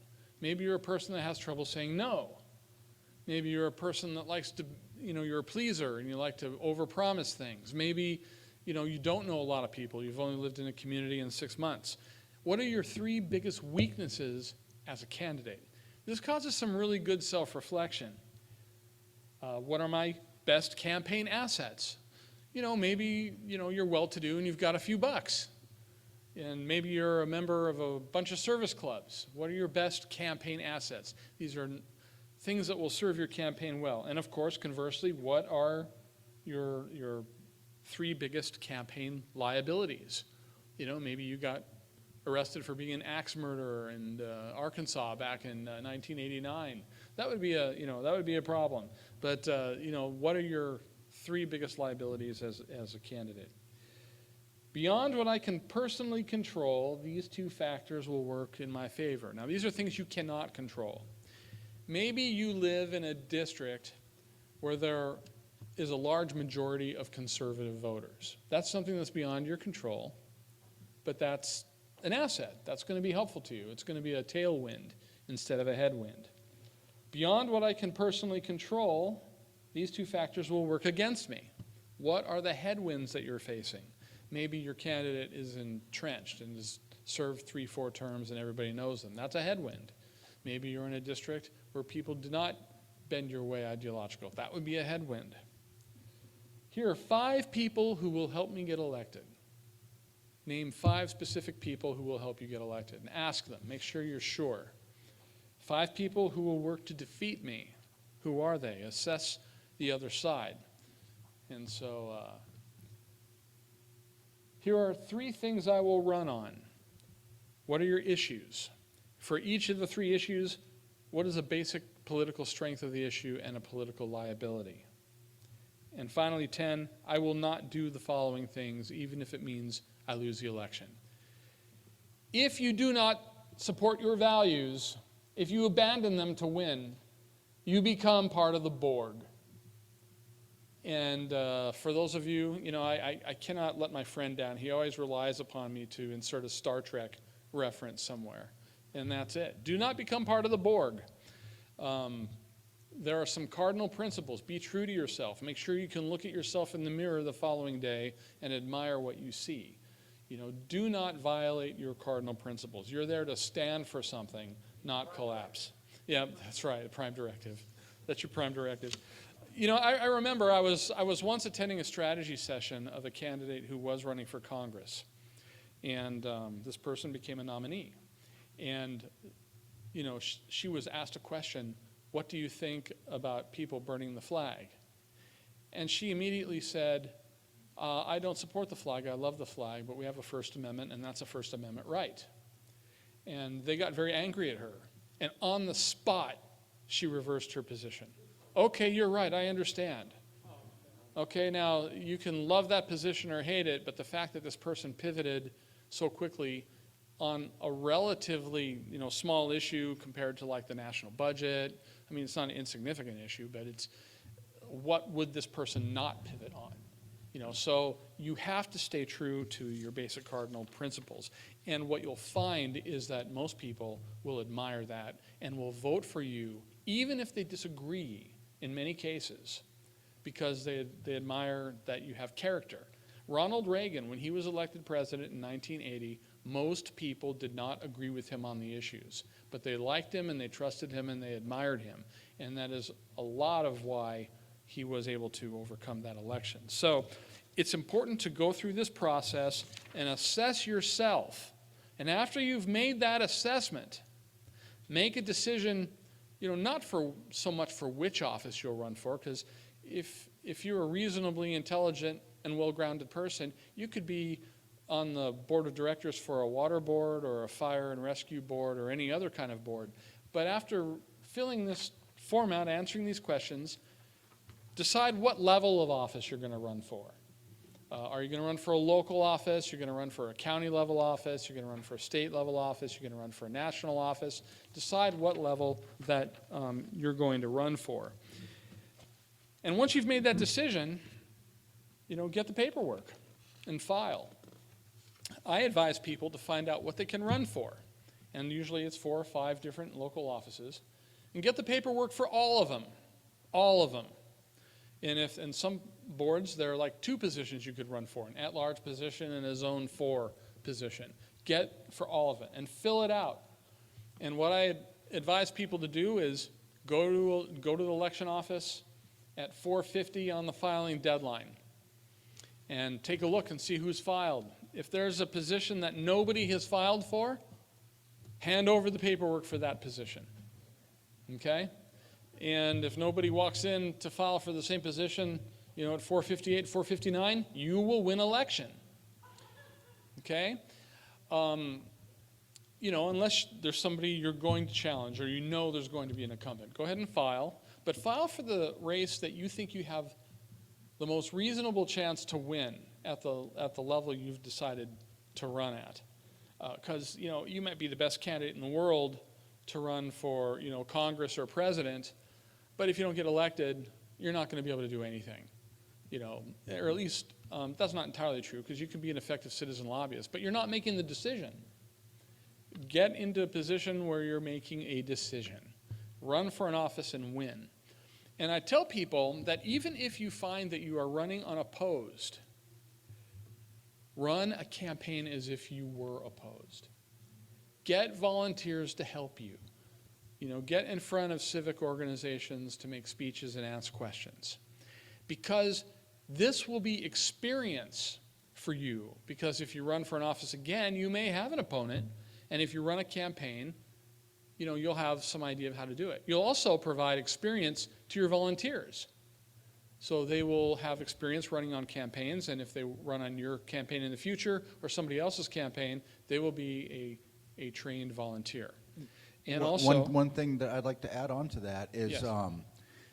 You would also have your Facebook page or your MeWe page or whatever already established with followers that you already have. That's right. And your website that's already established. And if you run a campaign as an unopposed candidate, this will give you a chance to build media contacts. This will give you a chance to get some donors to participate. This will give you a chance to build cadres of volunteers that are willing to help you.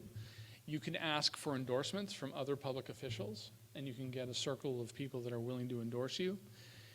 This all turns you into an opinion leader within the community as well as an office holder. And it is critical if you really want to change the fabric of our political culture, as I like to say. And if you get a number of people to do that, you've really made some changes, and that's very, very important. So, you filed, and you find that you have an opponent or you don't have an opponent. What you need next is a campaign plan. Okay? Some people just file a voter pamphlet statement, or maybe not even that. If you run unopposed, and you can do so in your county, file a voter pamphlet statement. Get a nice professional picture taken. Okay, this will be good for a lot of things. It might be good for job interviews. It might be good for running for office in the future. It might be something you want to, give to a family member and have them. But have a picture. Have a professional color and black and white picture made by a photographer, and put it on the website, do all of these things, but come up with a plan, okay, a campaign plan. And what are you going to have? The first thing you're going to have is campaign objectives. Well, what's the most likely objective you're going to have in running a campaign? Win, right? That's the most obvious. Whenever you run, nobody runs to lose, okay? Even when I ran for governor in 1998 and I knew my chances of winning were about zilch, I didn't run to lose. I ran with the idea that if lightning somehow struck 100 times and they both got disqualified, in October or something like that, that if I would run to win, tortoise and hare, all of that sort of thing. But have secondary objectives. Okay, if God were to tell me that, he blesses my campaign, but there's no way on earth I'm going to win, would I quit? Well, there can be other things to be gained. You can develop that network of volunteers. You can develop that network of donors. You can develop that network of endorsers. You can develop those media contacts. And when you have them, they will survive the campaign, and you will be able to deploy them for another ballot measure campaign or another office you decide to run for or a project you decide to take on. That is a secondary objective.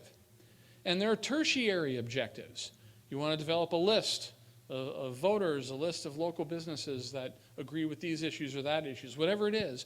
You're going to have a primary objective, a secondary objective, and tertiary objectives. I remember a lot of people used to ask me, Rich, why should I donate to your campaign? There's no way you're going to win this. And I would say, because I'm building county party organizations. That's a secondary campaign, or a secondary objective. Okay, because I'm trying to develop these lists. We're going to have to fight on a lot of issues, and if we have a media contact list of people that we know, our position is more likely to get covered. And you can raise money for that. So even if you're running in a race that you cannot win, you can still accomplish a lot. And so but if you do not have a written plan, you don't have a plan. Oh, it's all in my head. I've heard candidates say that all the time. And they run the most chaotic and impotent campaigns that are out there. Write down your campaign plan, and it begins with campaign objectives.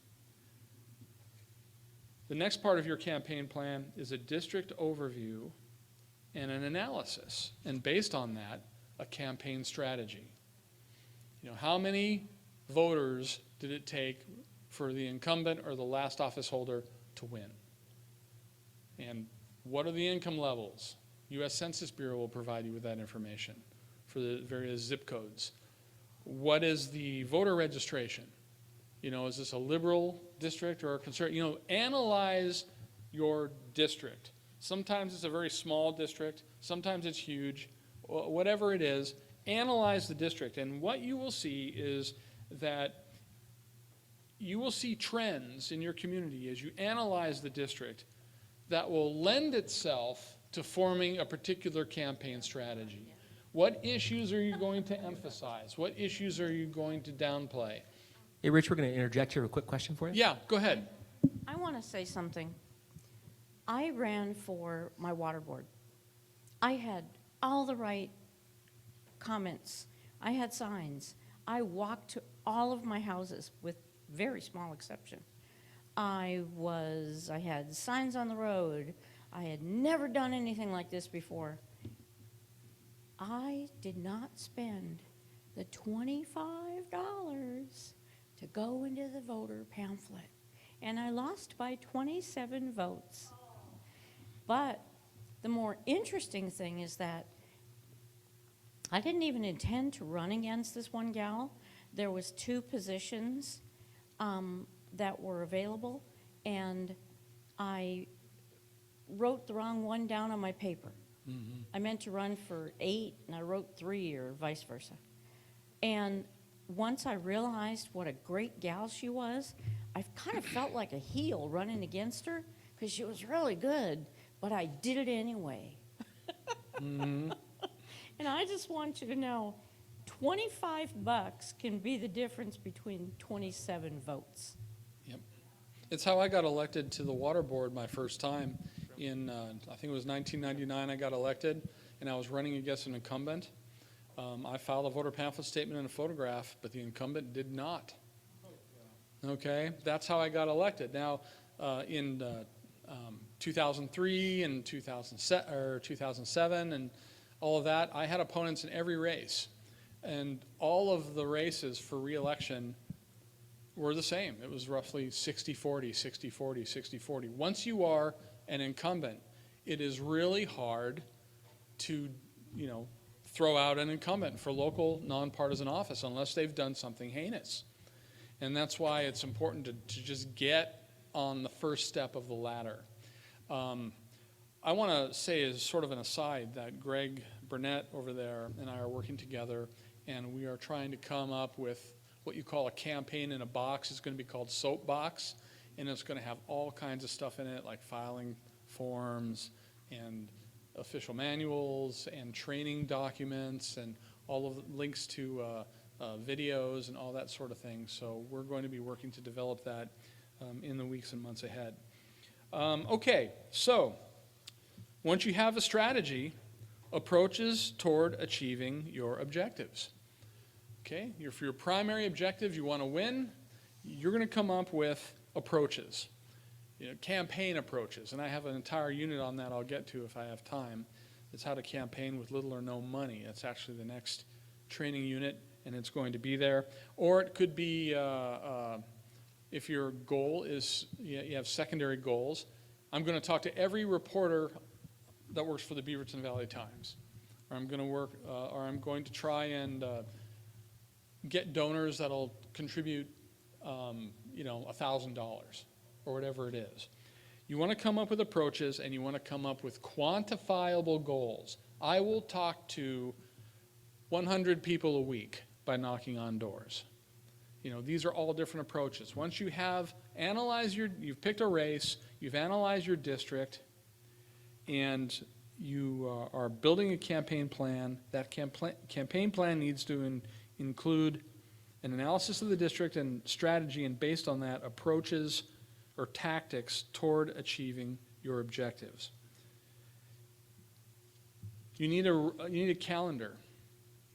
Get a calendar out and start at the end, not the beginning. A lot of people make the mistake of saying, okay, it's September 1st, the election's in November, I'm going to start planning September 1, 2, 3, 4. No, you don't do that. You start at the other end. You start like a week or two after the election, where it's collect signs, send thank you notes, all these things. Then on election day, a press statement, election night party, all of that, and then dealing with get out the vote things. You go backward. If you don't go backward, you're going to find everything compressed at the end. And when things come up and you need time to deal with them, you won't have that time because things will be compressed at the end.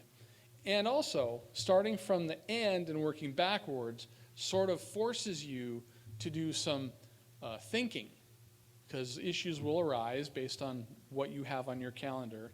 And you'll say, well, maybe I can do that this week and that week. You start shuffling the weeks around, and you will come up with a much more coherent and a much more effective campaign calendar. Campaign budget. Make a budget. This is a business enterprise, not for profit, for getting elected. If you are a business, you're going to come up with a budget every year. Western Liberty Network, we approved a budget at the board meeting we held last night. Come up with a budget for your campaign as if it's a business. How much are you going to spend on signs? How much are you going to spend on social media? Come up with all of the different things that you plan to do within your campaign plan that will be written, and come up with a budget to finance it. If you have a budget, it will not only be a guide for yourself, but it will be a fundraising tool. If you approach somebody and you tell them, I have a plan and I have a budget, they're going to take you a lot more seriously, and they're going to be more likely to donate to you, just like a business with a business plan is more likely to get a bank loan than one without a business plan, right? And if they were going to write a check anyway, they'll write a larger check because you've got your act together and you have a plan. And so make sure that there is a campaign budget as a part of your campaign plan which will be written. And then fundraising. How are you going to raise money? You know, you got a lot of that from Mike Neerman over the lunch hour, but to come up with a fundraising plan using the information that Mike provided to you. Western Liberty Network will also be providing additional money, but above all, remember, do not consider yourself someone who is begging for money because your campaign needs it. You are offering people a way to amplify their political power through you by expressing themselves through money, which is political speech. They will be backing you, and you, in effect, are doing their politics for them. But you're the one that's going to be applying the elbow grease once you get elected to office.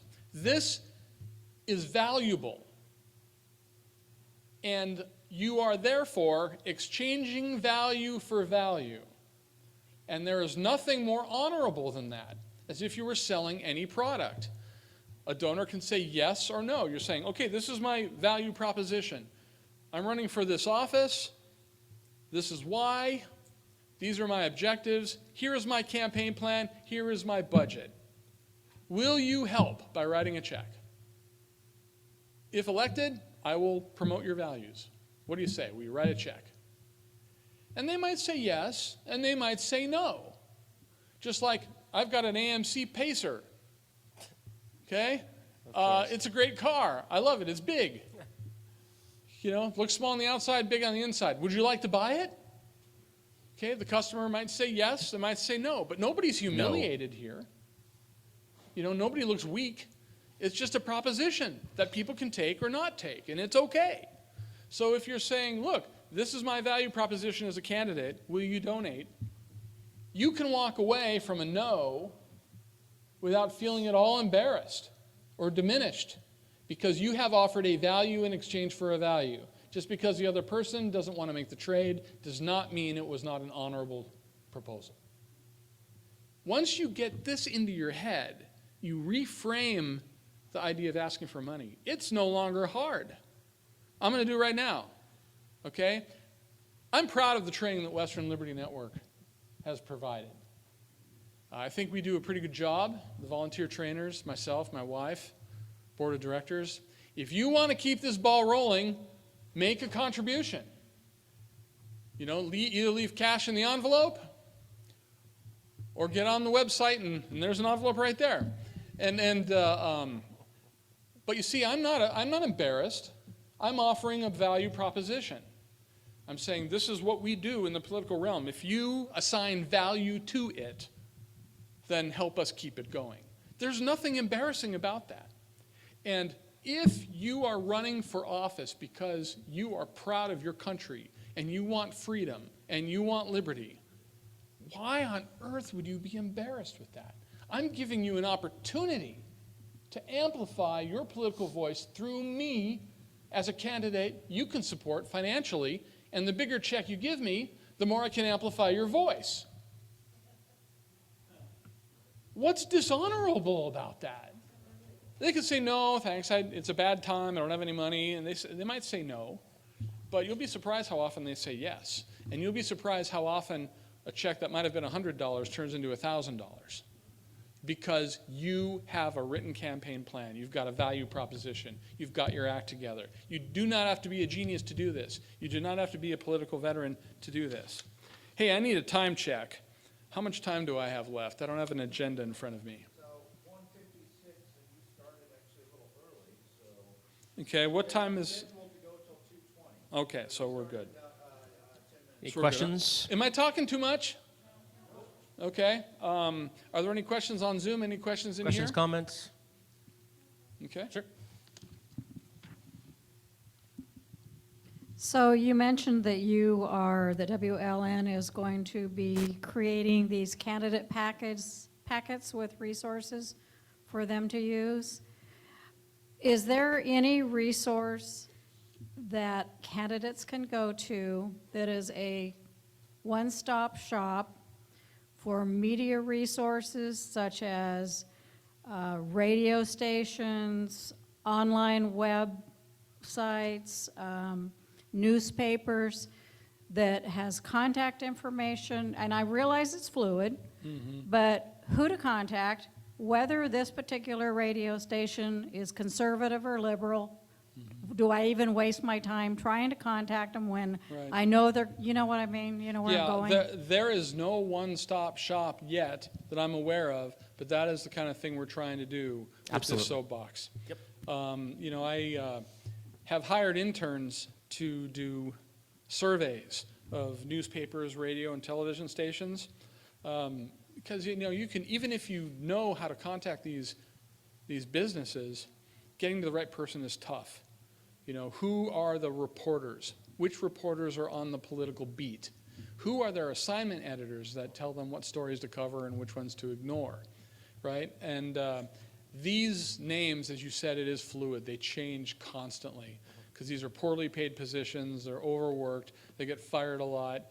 But it's something that we always want to update as far as everything else. Greg, do you want to interject? Yeah, we're something? actually out. It's a really good question. It's something we actively been talking about, and it's one of those things that we're looking at what's going to be the best way to deliver this user experience. And one of the things we've been discussing is having a forum interaction way where you can have a sign-in or even open, but where people can give their feedback on their experience with those resources as well. So it's not just relying on us spending a significant amount of resources to keep it updated and having staff on hand, but it's user generated in a lot of ways, where we can have the updated main assets and have you contribute your experience with those media as well.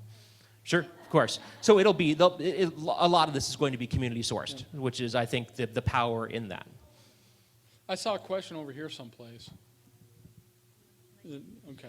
I wanted to follow up on the media Yeah. part. It's an ever fluid thing, but in our small towns and communities, do not discount letters to the editor. Yeah. Do not discount that. And I want to say, I have not heard you talk about, and this has changed in the last 10, 15 years, polling and focus groups and messaging. Those three things have also changed dramatically over the last 10 years on how you do campaigns. But I think you've got to hound in on why you're the value of what you're offering your constituents, and stick to your message, find those talking points, and that's what you go with, is what I found to be most What were effective. those three items? Polling, focus groups, and Message. message. Yeah. Well, message, that's very important, and that should be a part of one of your objectives. Why are you running?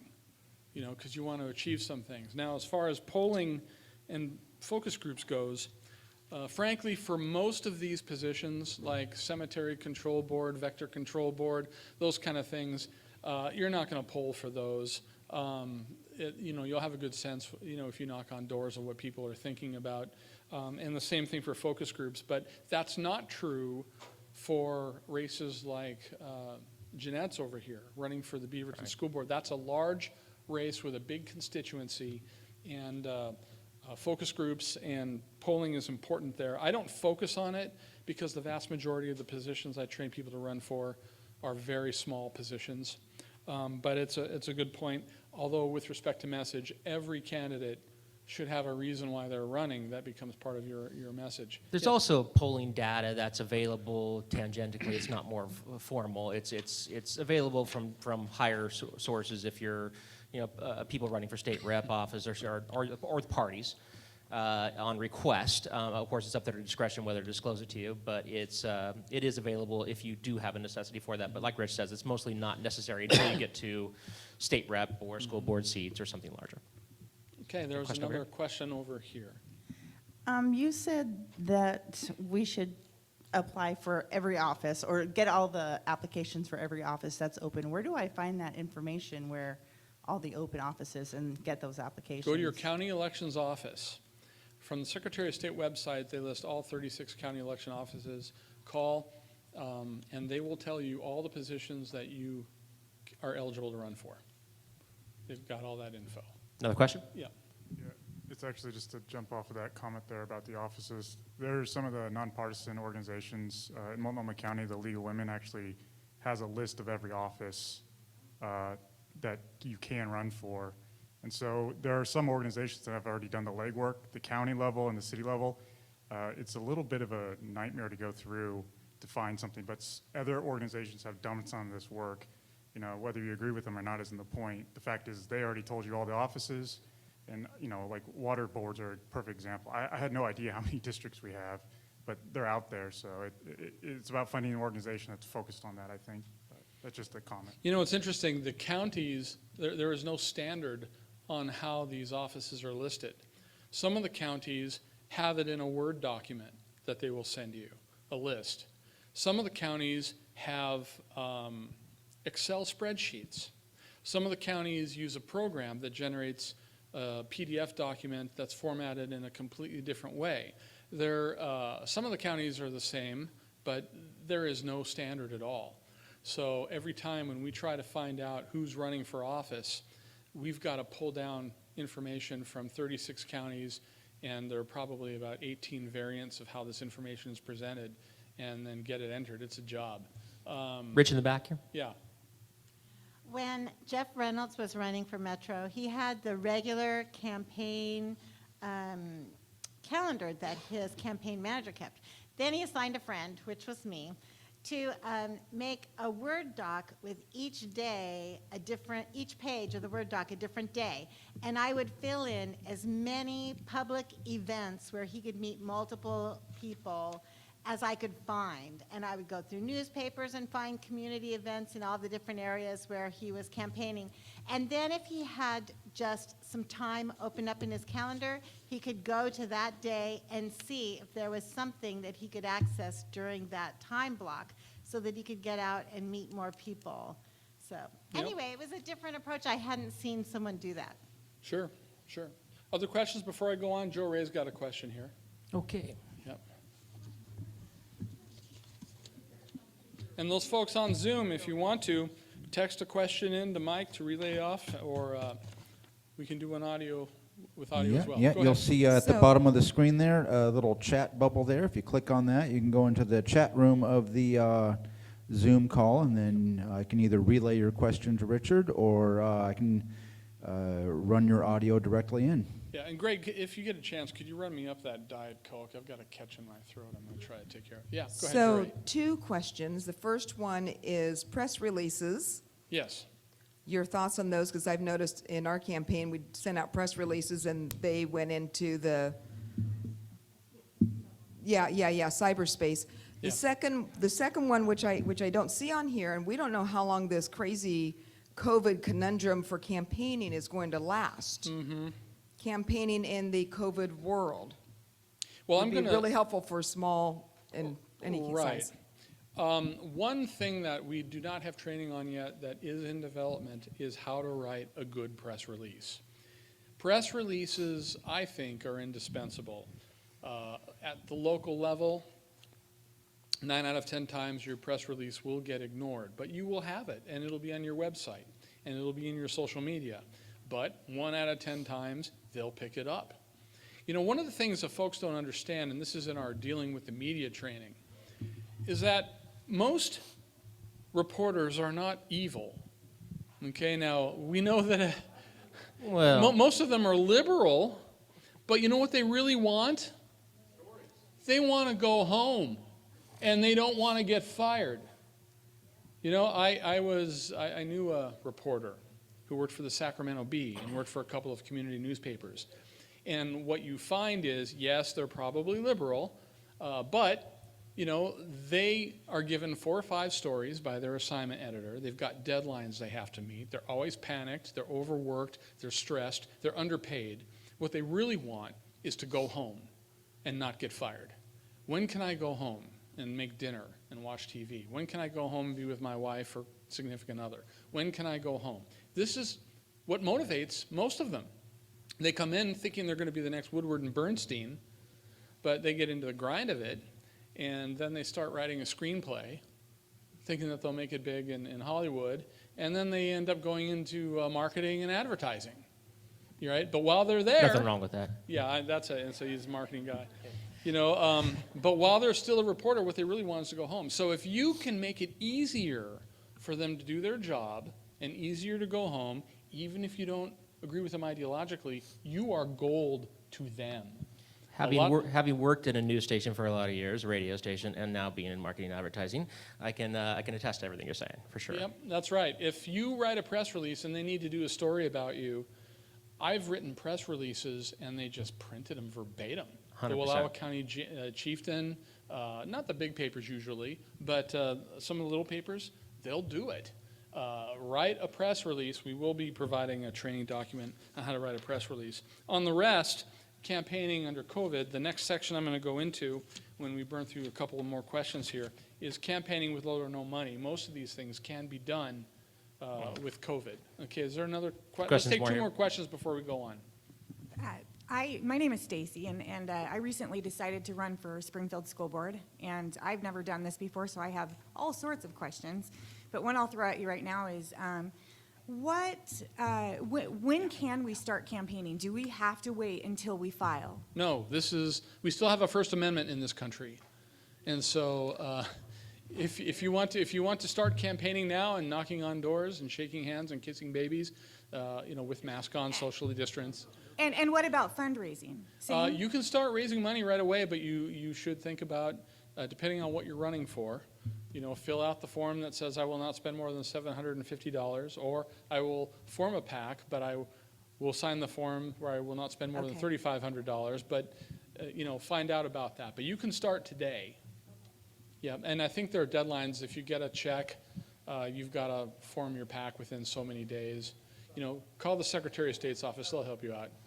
7 days, I guess. And socially distanced fist bumps and no baby kissing. Socially distanced, yeah, you can do this. Remember Sylvester Stallone and Sandra Bullock. The Air Demolition 5. Man, the Air 5. Well, that's good Karate too. Kid. Wax on, wax off. Yeah. Got another question here? Yep. Awesome. Well, that was part of my first question, so thank you. Second part is, what would be your recommendation? How early should you? So let's say your filing is May. How early can you start campaigning? What would be your recommendation for a candidate? How early should they be starting? You can start campaigning now, right? What I would do, though, is if you're going to do a launch and you want a lot of people to know about it, pick a day and then just start planning for that day as your launch day. And make sure that the media knows about it. Make sure your social media is ready to broadcast, share it. You're going to premiere your campaign, that sort of thing. Invite some people to come. Have this is COVID, so have a Zoom thing that you can record and put the recording on your website later. But this is part of your written campaign plan. Launch date. You remember the chronology. You start at the end and you work back toward the current time. And sometime in that area, in the beginning area, is going to be when you will have your launch date. And so just make a coordinated launch. I'll add my quick little one to that too. I'll talk a little bit about this later, but I always say that running for as a candidate started 10 years ago. So it's especially with online university and COVID, emphasizing that to a whole other world.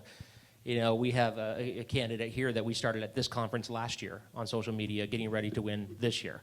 This, it took a year and a half, a year solid social media and online presence, and a lot of hard work on her part to make a win. But it started a year in advance, and that was a smart move because you're able to cash in on that when the time comes. I guess we have a Zoom question. It's less of a question, more of a real-world example of one of the things mentioned here. Michelle Binker says,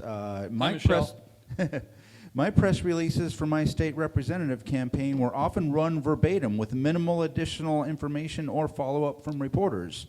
When reporters did follow up to fact-check or flesh out the story, they were fair. Yeah, most of the time they are. It's like if you talk to the New York Times, people like that, they're definitely out there with a bent and an agenda.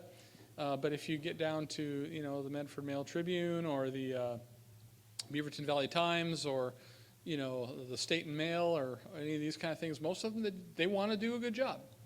So let's see. Can we do one more question, and then we're going to go to the next section. All right. Thank you. Just a thought as you're doing your trainings, I'm excited about all the future trainings that you have. But to touch on kind of what you just mentioned with the media releases, that was really a struggle for our campaign. I sent out over 4,500 almost daily. And they really didn't get picked up, in all honesty. And they weren't mudslinging, they weren't negative, they were really positive, focusing on our campaign, our successes and objectives. And honestly, I think it's the current political climate, and it's really hard it's really hard to get your message out. So any training, extra training on that, I would welcome. Now, you ran for a partisan race, right? Yeah, and that's part of the issue too. Most of what we, I mean, if you've got a paper that's with one party, they're going to be less likely to print positive things about somebody running from the other party. However, again, most of the positions that Western Liberty Network trains for are nonpartisan. And nonpartisan offices do not carry, most of the time, they do not carry that baggage. Most of the local nonpartisan office, like Water Board and so on, it's just about making the trains run on time. And, you know, as long as you don't run in a partisan way, you're generally not going to have a lot of resistance from the local papers.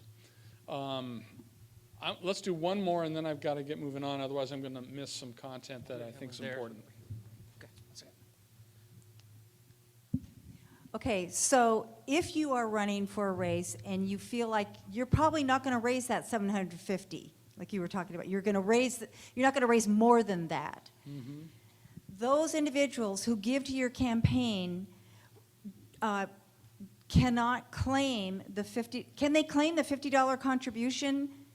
Well, you have to form a PAC for that to happen. Okay, so if that money is given to a PAC that will support your race, even though you raise $400, at least those individuals who contribute to the PAC will be able to take that tax credit. That's correct, but you will have to report that. My understanding, and call the Secretary of State's office, because I'm not an official of that office. Okay, so who but will have to report? Define who. My understanding is that if you are going to offer the Oregon Political Tax Credit, you need to form a PAC, and you need to record all of the contributions you take. Now, if there's question, and you didn't report because you filed a PC7 or something like that, the Secretary of State may come to you later and ask you for that information. But my understanding is that if you keep those records, then they can still claim the Oregon Political Tax Credit. But if the money is contributed to a PAC, an existing PAC, that supports candidates, which PACs do, yes, for school board, yes, small races, yes, then that $50 can be claimed. Yes. Okay, and the PAC can help can help a candidate. That's correct. Thank you. Yep. That's what we're doing. Yep, that's good. That's what her PAC is doing. Her table's right over there. I'd go take a look at it. It's a good organization. Okay, so now we're going to go over some of those issues about how do you campaign during COVID. Okay, I'm going to go through these a little quickly. Letters to the editor was mentioned before. A lot of people don't get the newspapers, but of those who do get the newspaper, a high percentage of them vote. So it's worth it to get printed as a letter to the editor. If I was running for office, I'd get 4 or 5 people who are willing to write letters to the editor on my behalf to write a letter. And what I advise them to do to make sure it does not get edited down or clipped is to write a letter to the editor this way. 1, begin your first sentence with a statement of what it is you want the reader to do. Okay? Dear editor, I write this letter in support of Jane Doe for local school board. Bang. Okay, most people read the first sentence of a paragraph. Most people, if there are multiple paragraphs, only read one paragraph. Tell them what you want them to do right off the bat. Bang. Second sentence, 1 reason why, only 1. If there are multiple reasons, then have people write multiple letters. I support Jane Doe because of her integrity and work ethic. Bang. Right? Third sentence, repeat the first sentence. For this reason, I support Jane Doe for local school board. Bang. That's it. You've told them what you're going to tell them, you told them, and then you told them what you told them. Right? It's very short. You can't edit it, slice it and dice it and change the meaning. Because it's short, it's going to be more likely to get published. You write 3, 4 paragraphs, your letter to the editor is much more likely to get on the cutting room floor. Say what you need to say, then get out. And then finally, sign your name in a manner that demonstrates you're connected to the community. Okay, say member, local Kiwanis Club. Make sure you put the member in there so people don't think you're representing the Kiwanis Club, okay? Member or PCP, Republican Party of Douglas County or something, or Libertarian Party of Washington County, whatever it is, or member of, Americans Against the Metric System, whatever it is, because this shows that you're connected, that it's not just your lone voice, that you know people and you can network in the community. So that is how I recommend that you write a letter to the editor. Also, get on local radio talk shows. I know there's a Freedom Friday for Lars Larson. Hello, it's Freedom Friday. Hi, I'm Bob, and I want to say I support Jane Doe for school board. She has integrity, and she has a great work ethic, and for that reason, I advise everyone to vote for Jane Doe for school board. And then hang up, right? You've gotten your message out. Lars can't argue with you because you're not on the phone anymore. You got a free statewide commercial, same formula as letter to the editor. You can do both of those things, even with COVID. I'm not going to hit all of these things because of time. Bulletin board campaign. A lot of stores like Walmart, Fred Meyer, all these have a community bulletin board near the restrooms. Put a little poster.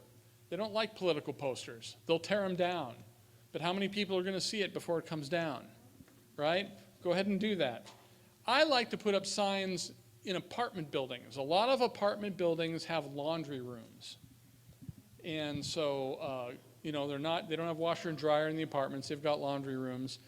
I'll tell you, when I ran for local school committee, I hit every apartment building in my local committee district. I went into the laundry rooms if they had them and put one sign up in front of each washing machine. Okay? You know that everyone washes their clothes, right? So you're going to eventually hit everyone. 3 years later, I moved into one of those apartment buildings, and I went into the laundry room, and the signs were still there.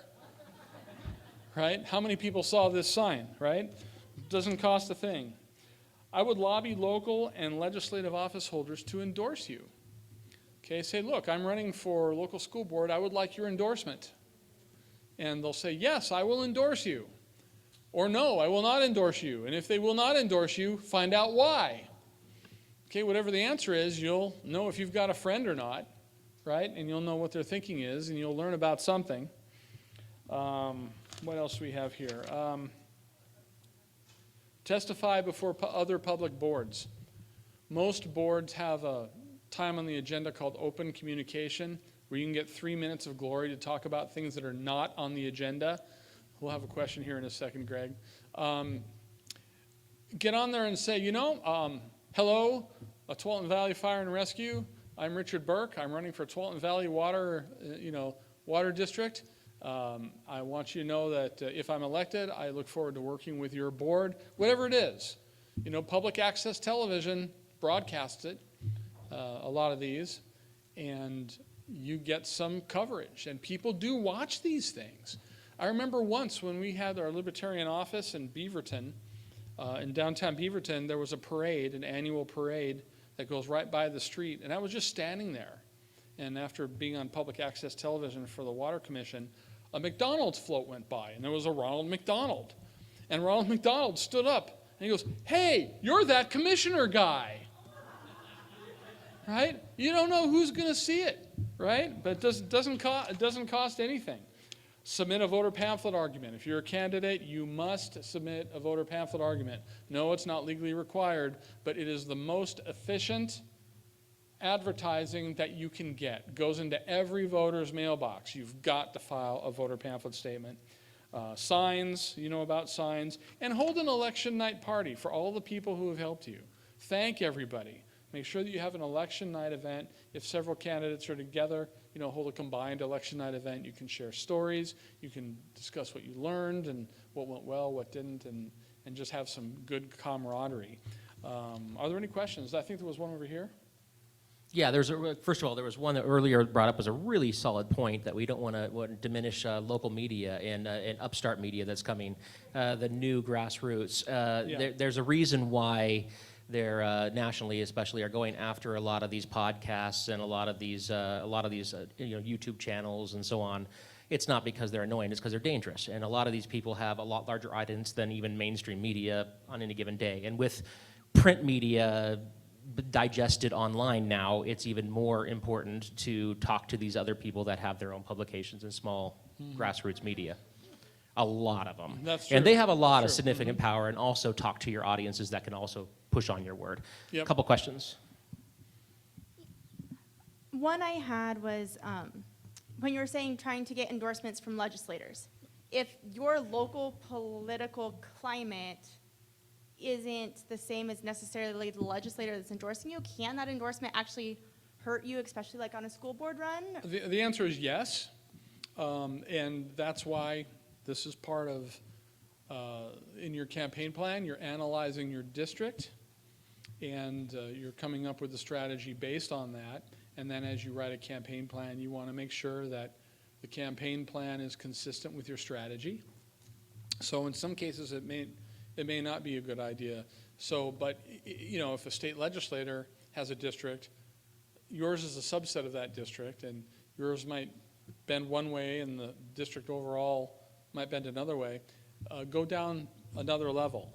You know, if you're running for water board, ask a fire district person to endorse you, or ask a park and rec person to endorse you, or a city council person to endorse you. Find the people who are aligned with you and also aligned with your strategy, and then take advantage of that. Question over here. All right. What I've been noticing is with the whole structure of why we're here and with the Zoom meetings, I see Michael Strickland. He's making sure that everybody that is attending a Zoom meeting is having their voice heard. Mm-hmm. Okay? This is very important. But when you have certain political views and you are in a Zoom meeting to where they don't necessarily agree with your political views and you're silenced, you have any thoughts on that? Well, I think that I look back to Sun Tzu's Art of War. Okay? One of the things, I'm going to paraphrase here, I don't know the quote, but pick your battle place. Don't let your opponent pick the battlefield. You pick the battlefield. And if you're in a hostile battlefield, steer away from that. If you think you're in an environment where most of the people around you are hostile to your views, that's not where you engage. Listen, get information, then find another venue where you feel like you have an advantage, and that is where you invite them to engage, or you just engage yourself. Greg, is there another question? I think we're right about time there, so. Are we right about time? Yep. Okay, Greg is next, by the way, and but I want to thank you for your excellent questions, your participation. We've got 3 more speakers. I know that with all this information, it's taxing on the mind to absorb so much so fast. So let's stay frosty for another couple of hours, and it'll be worth it with the information that we will get. I want to thank you very much for your attention, and God bless you all. Thanks, Rich. Yeah. Okay, next up is going to be my good friend who you've been seeing here. I believe it's Greg Burnett. He is next, and he is going to talk about how to use social media in your local nonpartisan campaign. I'll cue it.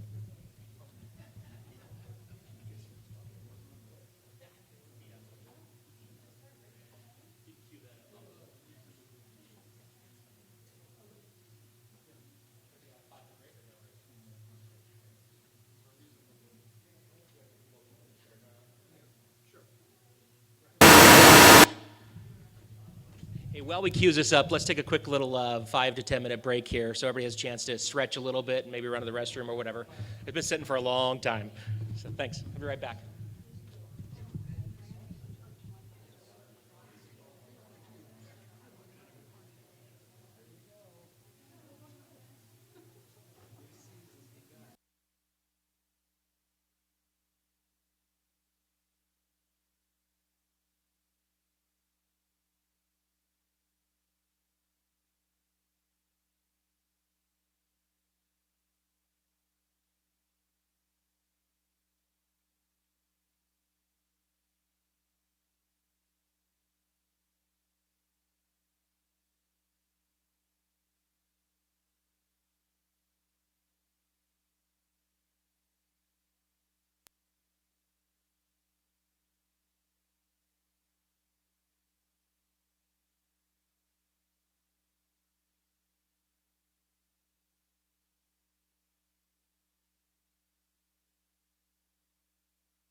If everybody start gathering seat real quick, we're getting this thing kicked back up.